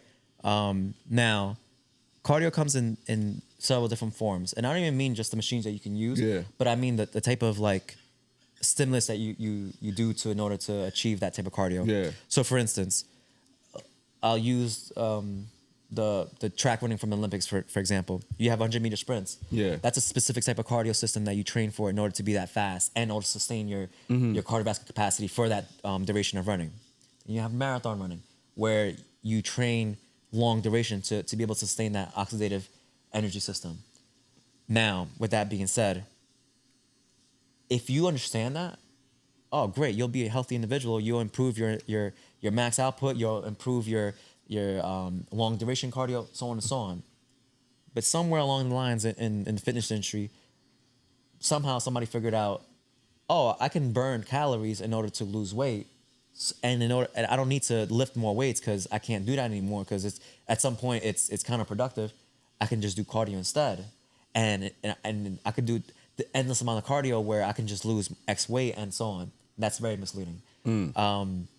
And so now with that, that's why you'll see the fucking cardio bunnies on the fucking Stairmaster going mad hard because they just want to lose that body fat and so on. It's like, well, girl, just lift some fucking weights, you'll be fine, and then eat some more chicken. Trust me, you'll be fine. If anything, go ahead.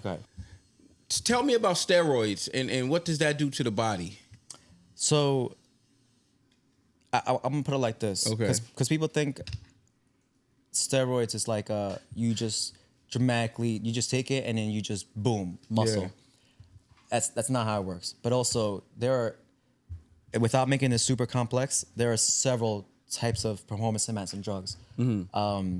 Whether it's to improve your cardio capacity or whether it's actually you're injecting testosterone and it's going to help with actually building muscle or sometimes when you take those type of drugs, you need to have some type of suppressant because taking more testosterone is going to do this where it's going to fuck with your kidneys or your whatever, so you need to take something else on top of that. There's the endless amount of how things. You get like titties and shit like that when you take steroids. That comes from misuse. That come from who? Misuse, and not understanding what you're taking. So, for instance, and this is like the imagine like me and you and all of us in here, we're like regular gym goers, and I go and I'm like, you guys are making progress. I'm like, fuck, yo, like I ain't making the gains that I want to because you guys are just killing it for many factors, right? And I'm like, fuck it, I'm just gonna take steroids. I don't understand the compounds that I'm fucking injecting myself with, or worse, if I inject it orally, that's a different story. And so I'm like, cool, I'm gonna take testosterone, but on top of that, I'm gonna take D-bol or Anavar or yada yada yada, right? And I don't understand by taking all these things, they give off a certain reaction to the body. So whether it improves my muscle mass or it also starts affecting me negatively, where I start getting titties or whatever the shit is, or even just like shit like this where you don't even realize. People don't like when you take drugs, like stuff like that, it'll actually increase your heart size, and that's super harmful to Can that come down? Like, is that like an irreversible thing? Most of the stuff is reversible. Okay. But like some of the stuff is not. Like for instance, like developing like when women take steroids and they develop that jawline, and it's so broad and whatnot, that's probably permanent. Or that voice, that's permanent as well. When they stop taking it, will they start shrinking down? Absolutely. But you still got that jawline and that voice. Yeah, you. Oh my god. Yeah, or like or even like with men too, like when they get that back knee and then it looks crazy where they get the craters. Yeah. Oh hell yeah, like that should stay with you for life. Really? Oh fuck yeah, like you. Oh man. A lot of the stuff it's yes. So like for instance, you take the drugs, you get massive, but then you stop taking them. Yeah, you shrink down. That will reverse. Wow. Let's say you take drugs and it accelerates your fucking hair loss because that can happen. You're not getting your hair back. Yo, that hair is not growing back. Think twice before you want to fucking lose your hair. No, they say like your testicles shrink and all that shit. So, to put it like this, all right. Is that what? No, I'm saying the question. I just laughed at the question. So I put it like this. So when you take testosterone, it's coming externally, right? Yeah. So and your body naturally produces testosterone. Now, since you're getting it externally, your body starts to understand. Oh wow! Since I'm getting this from the outside, I don't need to produce that much testosterone anymore. Oh. So that's why you hear the ball shrink or so on. That's case to case. That's not like it's not like it's gonna happen to everybody. Yeah. But not. But that's a factor. Yeah, like it'll happen because like it makes sense. Like I start injecting 400 fucking milligrams of testosterone, whatever the fucking units are, and then my body's like, all right, cool, like I don't need to do work anymore. I never thought of it like that. Yeah, like, and then the testosterone comes from your balls. I hear like some of the weightlifters like Ronnie Coleman and them that you take steroids so much that after a while, like you said, your body start producing it. Now you got to take they got to prescribe you testosterone for the rest of your life type thing. Oh, absolutely. Because you can't live without testosterone. No, if your testosterone, Excuse me. you good. If you're I'll put it like this: if your testosterone is low, because of lifestyle or just maybe you just got bad genes and the older you get, your testosterone is just tanking. Oh man, you'll see it where muscle won't develop as much or as easy, or you'll be depressed. You'll feel like low energy. You'll feel that like mood swings and all that stuff. Yeah, that can come from low testosterone. Think of it like this: you're ever, and this is dumb shit. So this is not what I'm saying, but this is dumb shit. You ever hear that boxers don't have sex or like masturbate anything like that before their fight because they're more amped and animalistic and so on. Yeah, to some degree that is true because it's more psychologically than anything. But or you could just think about it in your life. Think about it in your own lives where you're like just thinking like, damn, I haven't had sex in a while, and then when you go and have it, you're fucking amped. Or you're amped when you go train or something like that. Yeah. It's the same thing where, if you have low testosterone, you ain't amped for shit. You ain't no fucking hungry lion in the fucking jungle. Got you. It's all. It all comes down to. I forget the guy, and I forgot the guy name, but he was talking about taking trend and all of those type of things. And he was comparing it to like the times where he took crack and coke and heroin and stuff like that. He said, I took every drug you could think of, but when I took trend, it was the worst experience of my life. On social media? Yeah. I don't think I caught this. Yes. I don't know if you ever seen the guy who did like the deadlift and like the shit was so heavy he started like bleeding and shit like that. Well, I mean, I've seen a few people do that. I'll put it like this. I mean, yeah, like not every drug's for everybody. I mean, you smoke crack, you sniff coke. I mean, you go get fucking high as fuck. Yeah. I mean, you take testosterone. I mean, that's not gonna be a right now feeling. Yeah, but I mean, nobody says they have a good feeling about taking trend and stuff like that. What is trend? Because I hear like that's a popular one. So I'm gonna this is where I'm like I might stick to my lane. Okay. So trend and Annabelle or whatever, they are types of drugs. Yeah. Usually brand name, but also they're specific, and that's where I'm like. Okay, I see what you're saying. I don't know all that stuff. Yeah. I forget the guy name, man. Big muscle head guy who be on steroids. But maybe you get that in. We'll definitely like find him. Mm-hmm. But yeah, I mean, even just to add on to this too.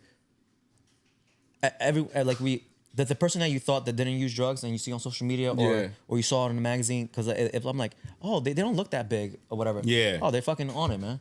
Absolutely, they're on it. Even it's trending now to actually use HRT, so testosterone treatment to if that's trending now, like let's say you go to the doctor and you're like, yo man, I feel like I don't have a sex drive or whatever. You go, they taste your blood work and you have lower level of testosterone. Yeah, they'll go and be like, oh yeah, we can send you a script to go see a specialist, and then you can get testosterone prescribed. And so that's a thing now. It's trending. I mean, I take it you don't recommend it if you don't really need it. Yeah. So I'll probably rustle some feathers with this one. Maybe not your viewers, but more so in the fitness industry, because it's a thing where you're like, well, if you feel like shit or whatever, like, why not take it or whatever? Yeah. But it's like 9 times out of 10, and I'm not saying this about everyone because I don't speak in absolutes, but usually people who are taking testosterone or whatever because they want to achieve a look, they want to do this. It's not because of internal motivators. Fine. And then on top of that, it's like, well, did you do everything to? Are you still living a lifestyle where your sleep is shit, or you're not eating, or this and that, and like, well, yeah, like no matter what drugs you take, it's still like you're still like you're basically just putting a Band-Aid on a non-stop bleed. Yeah. It's and on top of that, I'm gonna put it straight up like this: your insurance ain't gonna cover it if you have insurance. Oh no? No, like insurance ain't covering that shit, and so that I don't recommend that shit. I can't afford that shit. A cycle, depending on what you get prescribed, but a cycle, and that's not even including the visit and then the needles that you need to get and so on. But a cycle every 3-4 months or whatever, that's costing you like $5,000, $3,000, or something like that. Yeah. God damn. Matter of fact, you heard of the Liver King? Yes. The Liver King. So you ever heard of him, Bob? Oh man, the biggest fraud in the fucking fitness industry. He was going around telling on his social media, in order for you to look like me, like big, muscular, and healthy, and so on, you need to eat raw organ meat and he was saying outlandish shit, right? Yeah. And somebody from his camp ended up leaking an email where he was going over the drugs that he was taking and the cost of it, and basically saying that he needs more. I think it was with his doctor actually, but somebody in his camp leaked it. And he ended up in the email. It stated he spends over $10,000 on his steroids per month. Yeah, I mean, granted, and I'll put it like this. Let me show you. Liver King. Oh no, I never seen him before. Yeah. You ever heard of Liver King? No, the Liver King? Yeah, that's his name. What's the guy's name? Just have a seat, bro. What's the guy's name who does the pranks? Where he act like he's sweeping up the gym. Oh, I know you're talking about. Hey, he wearing like the janitor suit? Yeah, he wearing like a janitor. He coming, he live on, I don't know his name though. Just have a seat, He's a Oh, my bad. he has some type of European name, but I don't remember his name. But he's actually a international high level powerlifter. Yeah, you can see that right there. Right? Yeah, like he competes in powerlifting and so on. So like every time I see his video going on, I'm like, I mean, by now people gotta know who the fuck you are. Yeah, right, There's no fucking way. Especially telling him the weights are fake, right? Yeah. His face are fake, man. What are you talking about? But he doesn't even look big though. He doesn't look that big. And that's the thing though, because he competes in powerlifting. He competes in IPF. That's drug tested. That's super drug tested. I mean, I feel like in any sport, there's people who are using drugs and getting away with it. But yeah, like in IPF, you're getting drug tested. I mean, as you should, because like you're competing against people who are going hard, and it's the utmost extreme level of strength that you can achieve naturally. Which makes sense why you see him and he's like, yo, he don't look big and brolic. Yeah. So. Yeah, but you were saying about the Liver King, he was spending. He spends $10K a month on his fucking drugs, but meanwhile he's telling everybody like, yo, let me fucking eat the organ meat, buy my supplements, and he's a multi-millionaire. Misleading again. Yeah. Scamming you into believing his dumb shit, but be like, yo, cause matter of fact, the motherfucker telling everybody to eat organ meats, and he creates a product that has the organ meat micronutrients and benefits in a powder form. And if you're like, yo, if you can't eat organ meat, I got the powder for you to take, and selling it. Wow, that's crazy. That's crazy. Yeah, and mind you, multi-million every month. You need a whole team to get this shit going. Absolutely. Yeah, he fucking matter of fact, the motherfucker got on social media. He got his wife on board. He got his kids on board. No shame in the game, and that's what I'm telling you. Like, fitness industry is fucking. It's garbage. And matter of fact, I'll put it like this: fitness industry, diet industry, politics, fucking whatever the fuck it is. It's very misleading. Everything's very misleading, and whatever you watch, you observe, and so on, or read. It you have to like do your own research, or you have to like just even have a thought of like, nah, this don't make sense. What about gyms? What do you mean about gyms? Can they be misleading? Like, I mean, absolutely. what type of gym should I join then? Like, So I put it like this, because I'll give examples. Planet Fitness is very misleading. okay, I'll make the example because people don't even realize this. It's so cheap. They got everything in there. Boom. There's a reason why they sustain the model that they have at such a cheap price, because they bank on people paying that membership and not showing up. And mind you, they're targeting people who are beginners, people who don't know what they're doing, and so on, because they were like, it's not like, we don't want to be an intimidating place. And then thinking of it like this: there are more beginners, newbies, people who know what they're doing, than advanced people, elite level athletes, and so on. This is where the mass majority of population sits at. Oh, let's market towards them. And then mind you, this is marketing. This is not even like talking about diet or anything like that, because you go to Planet Fitness and they got Bagel Fridays or Pizza Fridays or whatever the fuck it is. yes, I've been there before. Yeah, and I mean, whatever. Like, I don't even think that's the problem. Yeah. I don't even think that's, whatever. Fuck, do whatever the fuck you want. It's misleading where they're marketing towards a certain niche of individuals, and they got their set prices, and they're banking on people not showing up at all. That's their whole model. Misleading factor right there. I used to work for a CrossFit gym in Brooklyn, and I'll leave their name out of it, but I used to work for a CrossFit gym in Brooklyn who they do 6-week trials, right? They do 6-week trials, and it was they banked on the whole thing was, you sign up a 6-week with us, you pay up front, and if you lose a certain amount of weight, your 6-week trial is free, and it'll be used over to your next month of training. And in order for you to win, or to have a free month of training, you had to lose like 20 pounds plus of body fat within those 6 weeks. 20 pounds of body? Yeah. God damn. In 6 weeks? In 6 weeks. And mind Who can lose 20 pounds? Well, I'll put it like this. There's people who somehow did it. And mind you, those they're like the minute of the population, because in that model, and this is boutique class fitness type shit. Like this space, this gym that I'm talking about, they owned 2, 3, 4, 5, 6. They owned like 6, 7 different gyms in Brooklyn and Manhattan. Yeah, and they were a multi-million-dollar business. So like, they were banking it, and I was like, you guys are fucking scamming. But they're banking on people being like, oh yeah, I'm gonna go so hard, I'm gonna lose this fucking weight, and so on, and whatever, fall short of that marker, and then being like, all right, this works, so let me keep going, and then paying a membership that they I'll even add this too, paying a membership that they can't pay, because their marketing ads were marketing towards people who definitely couldn't afford their shit, which is fucked up, because I don't know how much y'all know about ads. You could get very specific on who you're targeting, age, demographic, zip code, education level, race. The list goes on. You get so hyper specific, and the way they were doing it, they were targeting people who are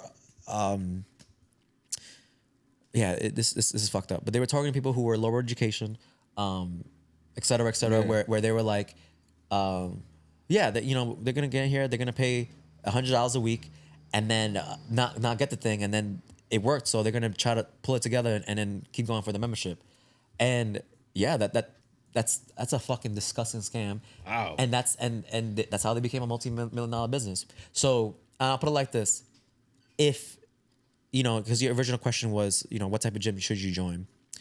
I don't care what gym the individual joins. It could be Blink, it could be retro, it could be, you know, if you like group class, like, you know, do it. If you like, you know, martial arts, do that. Or if you like individual program design, that's all good. Like if you have like, if there's a small smidge of messaging where somebody's like, crash diet this, take this, or selling you something, that is a no-go. You know what I mean? Like it's up to the individual to start realizing and understanding what they're consuming or what they're like, you know, signing up for. You know, because it's at the end of the day, at the end of the fucking day, no matter from morning to night, we're all somebody's trying to bamboozle us. You know what I mean? So which one you gonna get got by? Yeah, whether you gonna get got by at work, whether you gonna get by like, you know, your coworker or at the gym, whatever the fuck, somebody's trying to bamboozle you. I don't give a fuck. But to put it in perspective, it doesn't matter where you go. You just need to be the smart consumer. What's the 5 exercises you would recommend any beginner? I definitely recommend beginners to get good at body weight movement. You gain body awareness. And when I say body weight movement, I mean like calisthenics, gymnastics.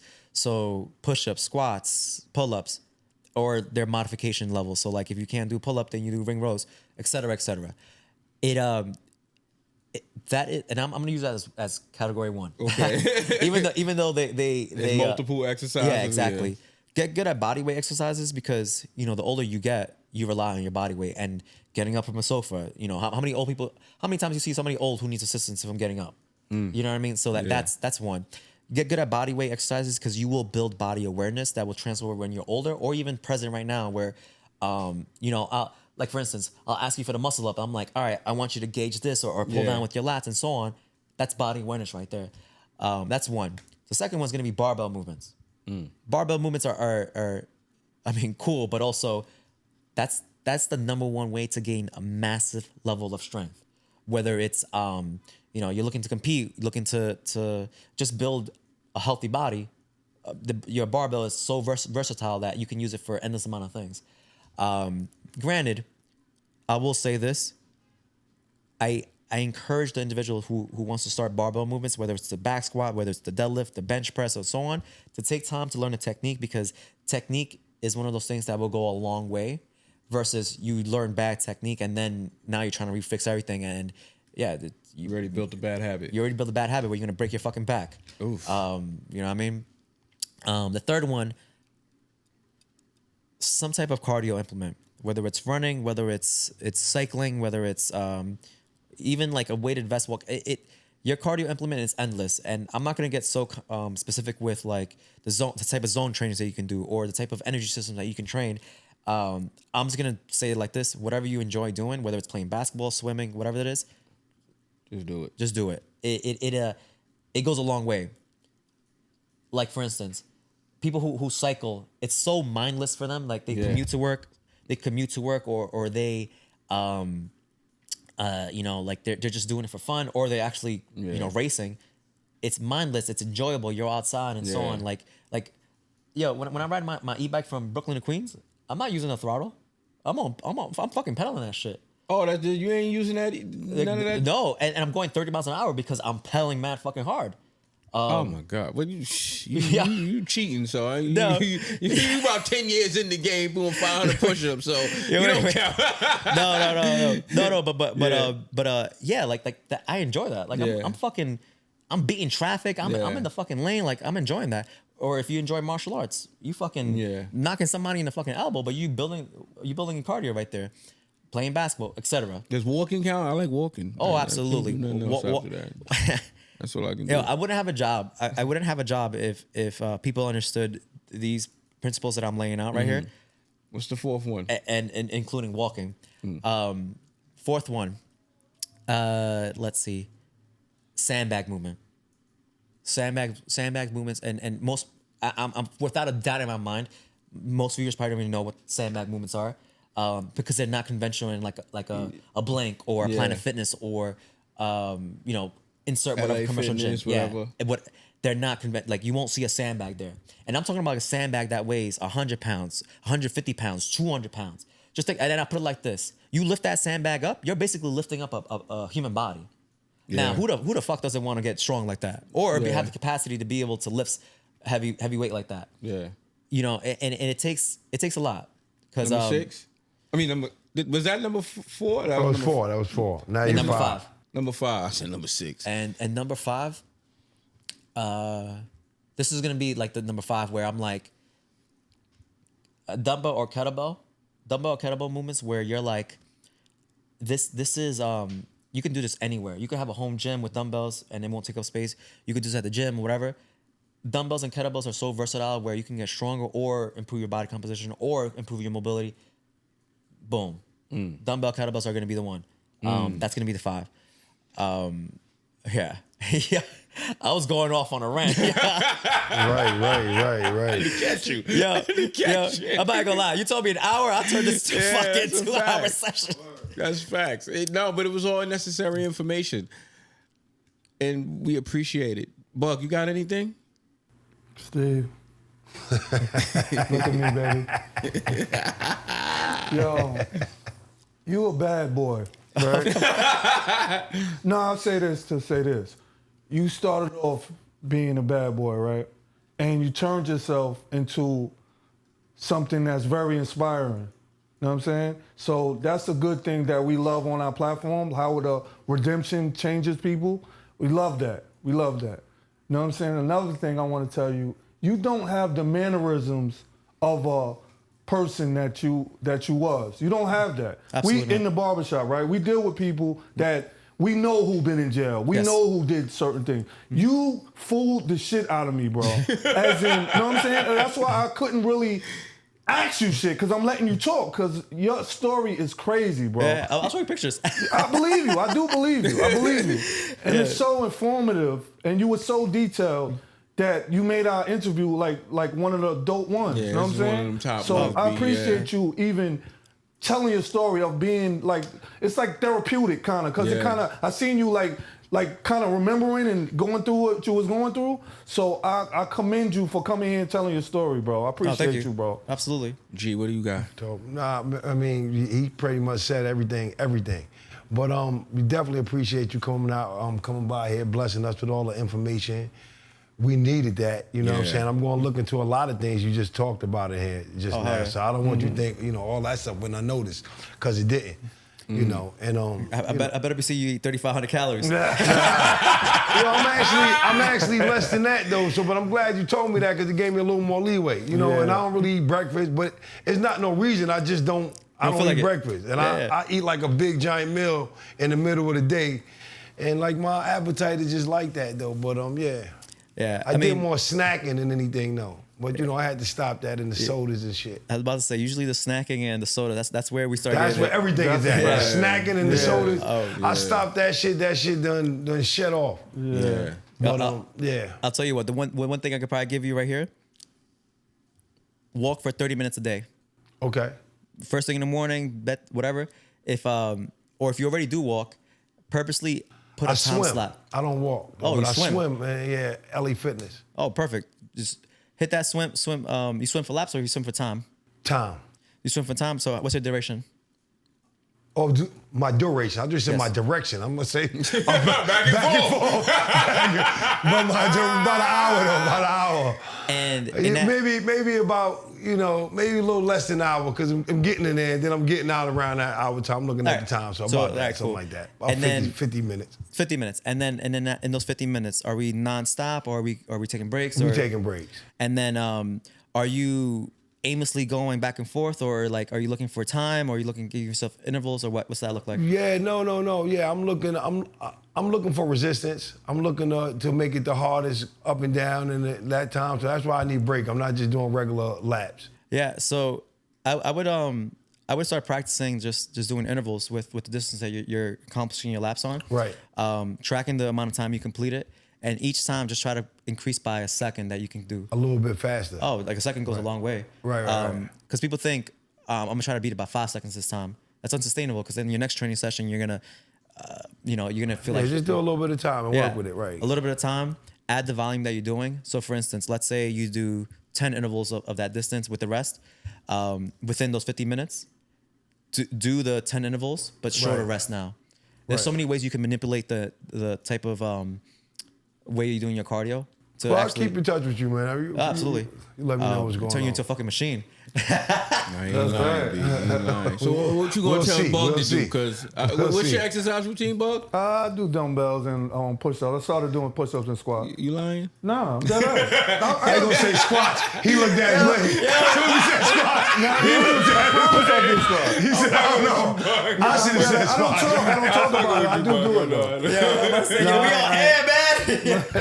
All right, for you, without even getting your history, I know for a fact, I gotta get you to eat. I gotta get you to eat That's more. a fact. Oh man, You will for that. I could tell barber life too. You cutting hair, you nonstop. Yeah, Like, you barely taking a you break. eat on the go, standing up, man. Yeah, and then that little sandwich that you had right there, Yeah. that shit ain't shit, I man. know. Like if I could get you to all right, I gotta respect your lifestyle, I gotta respect your barber life, you on the go type shit. But if I could get you to eat, some home cooked food, or you pack your lunch and then That's what I gotta do. I gotta pack lunch. just give yourself like a good plate where you sat down, and you're Some like hearty, right? hell Like yeah, some like, hearty, right. I feel good right now. Yeah.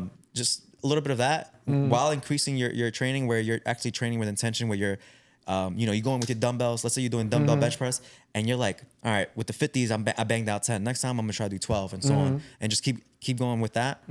That's it. Okay. Yeah, you fucking good right there. Okay. Hey, so you start talking about exercise. I got another question. Can I ask one more question? Is one more question I possible? mean, that's your trainer, bro. I mean, you can ask him all the questions you want. all right, we got about 10 minutes left. Go but, ahead. I see, like when I first started working out, I used to try to do like 3 sets of 10 and shit like that. Is it better to do that, or is it better to just like work till exhaustion, So I up put it to like failure? As like they like to say. Right, same thing. yeah. So I'll put it like this. There's many ways to skin the cat, right? Okay. But it's also understanding what you're doing. For instance, when I was young, I used to follow the you seen the Arnold Encyclopedia of Bodybuilding? I've heard of it, yes, So Arnold yes. Schwarzenegger wrote a book. It's a thick book like this.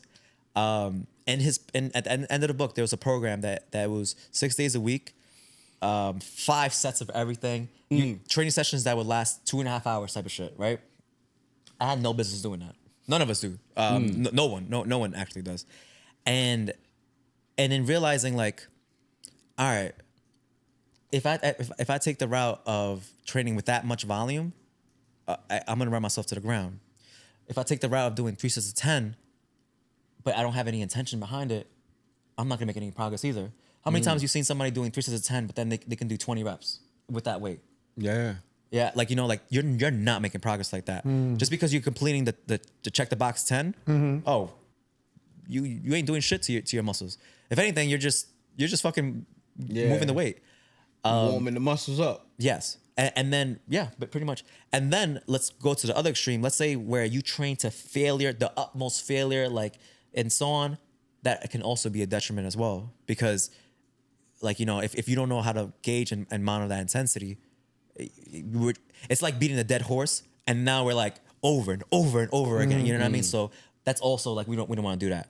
Now, my style of training, I'm very low volume.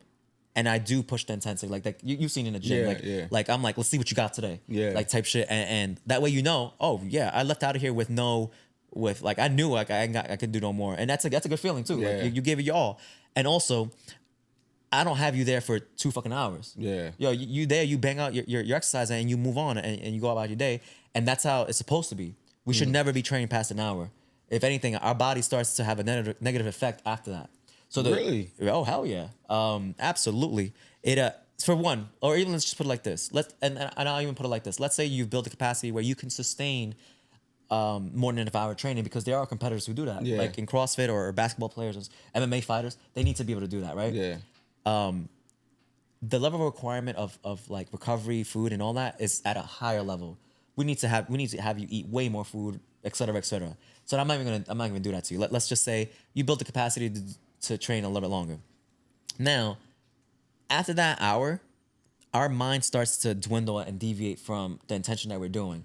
We can't, because we can't keep going with intensity. And once that hour hits, and then now we're going to the 90-minute mark, your intention is not there anymore for any individual. I don't give a fuck how advanced you are. Your intention is like, it starts to start focusing. All right, I gotta start going to work. Yeah, I'm hungry. List goes on, right? And think of it like this: whenever you watch a boxing match, or whenever you watch a MMA fight, or anything like that, or a basketball game, they're never more than an hour. It's never more than an hour where yeah, that's it. I never looked at it like that. Yeah. And if you know, that's perspective. And then if you think about the athletes training, they're doing intense bouts of training spread out throughout the day, but it's never more than 30, 45, an hour max. Right. Like morning session, midday session, afternoon session. Now, for everyday people who got 9 to 5, you know, you can't spend, you can't do multiple sessions a day. Imagine you doing, imagine this. You did a 90-minute, 2-hour session in the morning and then you had to go to work? Yeah. Yo, imagine like or imagine you did a 2-hour session in the morning and then you show up to come cut hair. You're gonna be like, yo, I feel like shit. I'm tired. Yo, you know, like so. And I'll put it like this: the body is an amazing response system that it will tell you that was way too much. Or this, don't do that again. Your body will signal it. You listen to the body. The body won't lie to you. You know, it's just understanding what it's given. Yeah. Hopefully that answers the question. Yeah. Oh man, Steve, just thank you for coming here. I feel like I got to get you on here again, man. Hey, we can keep going. I know, but just thank you, man. This was one of my favorite because we actually got to talk about something very positive out of this, and this is something that people can take home. You know, he give a lot of game that I use myself. Like, I'm not saying this is not something that's just like, I just got some guy here. You know what I'm saying? Like, I follow his shit and he got me down at least about, what is it, like 5% of body fat? Because I was 22, 23%. I'm down to like 17 right now. Oh shit, you're right. Yeah, you know what I'm saying? Like, I lost a lot of body fat percentage. Because you just fucking reminded me. We have pictures too. We have the thing. Yeah, that's a fact. That's a fact. From you started like at 198, 197, and then you're 180 now. Yeah, 199 was my top point. It was 197, then went to 199. Yeah. Now I'm 180. Like, and I'll put it like this. 20 pounds? Yeah. 19? Yeah. Nice. And I'll put it like this. I have not once told you eat less food. If anything, every time we get that thing, I look at it and I'm like, I need you to eat more food. Yeah. And it's like I be trying to make a mistake, less, but yeah. But and then you think of it like this, and when the person who's like trying to lose weight, how does that fucking make sense? How the fuck you just lost 20 pounds and I'm telling you to eat more food? You know what I mean? That is it. That's it. You know what I mean? That's why the fitness industry is misleading. Ooh. on that note, I'm gonna let G finish it off. Thanks for coming out. God bless. Good night. No doubt. It's Detox Jones. That's Bug Out. That's G Vast. This is the one and only Steve Reyes. That's right. You're now watching the Thanks for Asking show. Peace. You're ready. We all agree tonight, all of us, that America has a very serious... Yo, when we get home, I'm fucking you up. You going in the cage. I didn't even want to do it. The Smurfs made me. I don't want to hear no motherfucking Smurf. Yo, bro, did you hear what he said? He said the Smurfs made him do it. Yeah, I heard him. They got all the clout. Bigger than the Bloods, the Crips, even the niggas on O Block, son.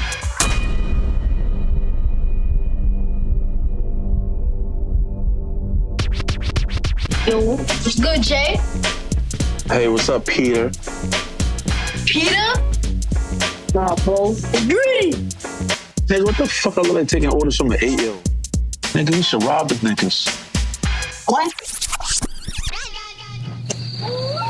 You talking like that? Round these parts gonna get both of us killed. You sound like a house nigga, bro. Let me explain to you the importance of money. Now, while your money is used to buy guns, drugs, and panties, mine is used to maintain order and infrastructure.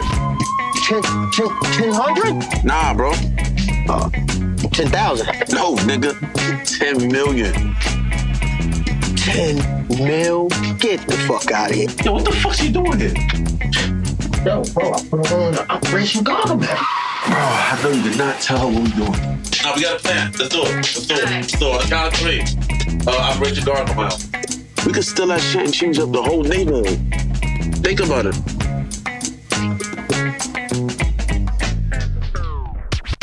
Girl, call your baby mama. What we want is those diamonds, business. Yo, how many more children we gotta lose? What up, y'all? This is Steve Reyes. You're watching the Thanks for Asking podcast. Like, subscribe, you already know.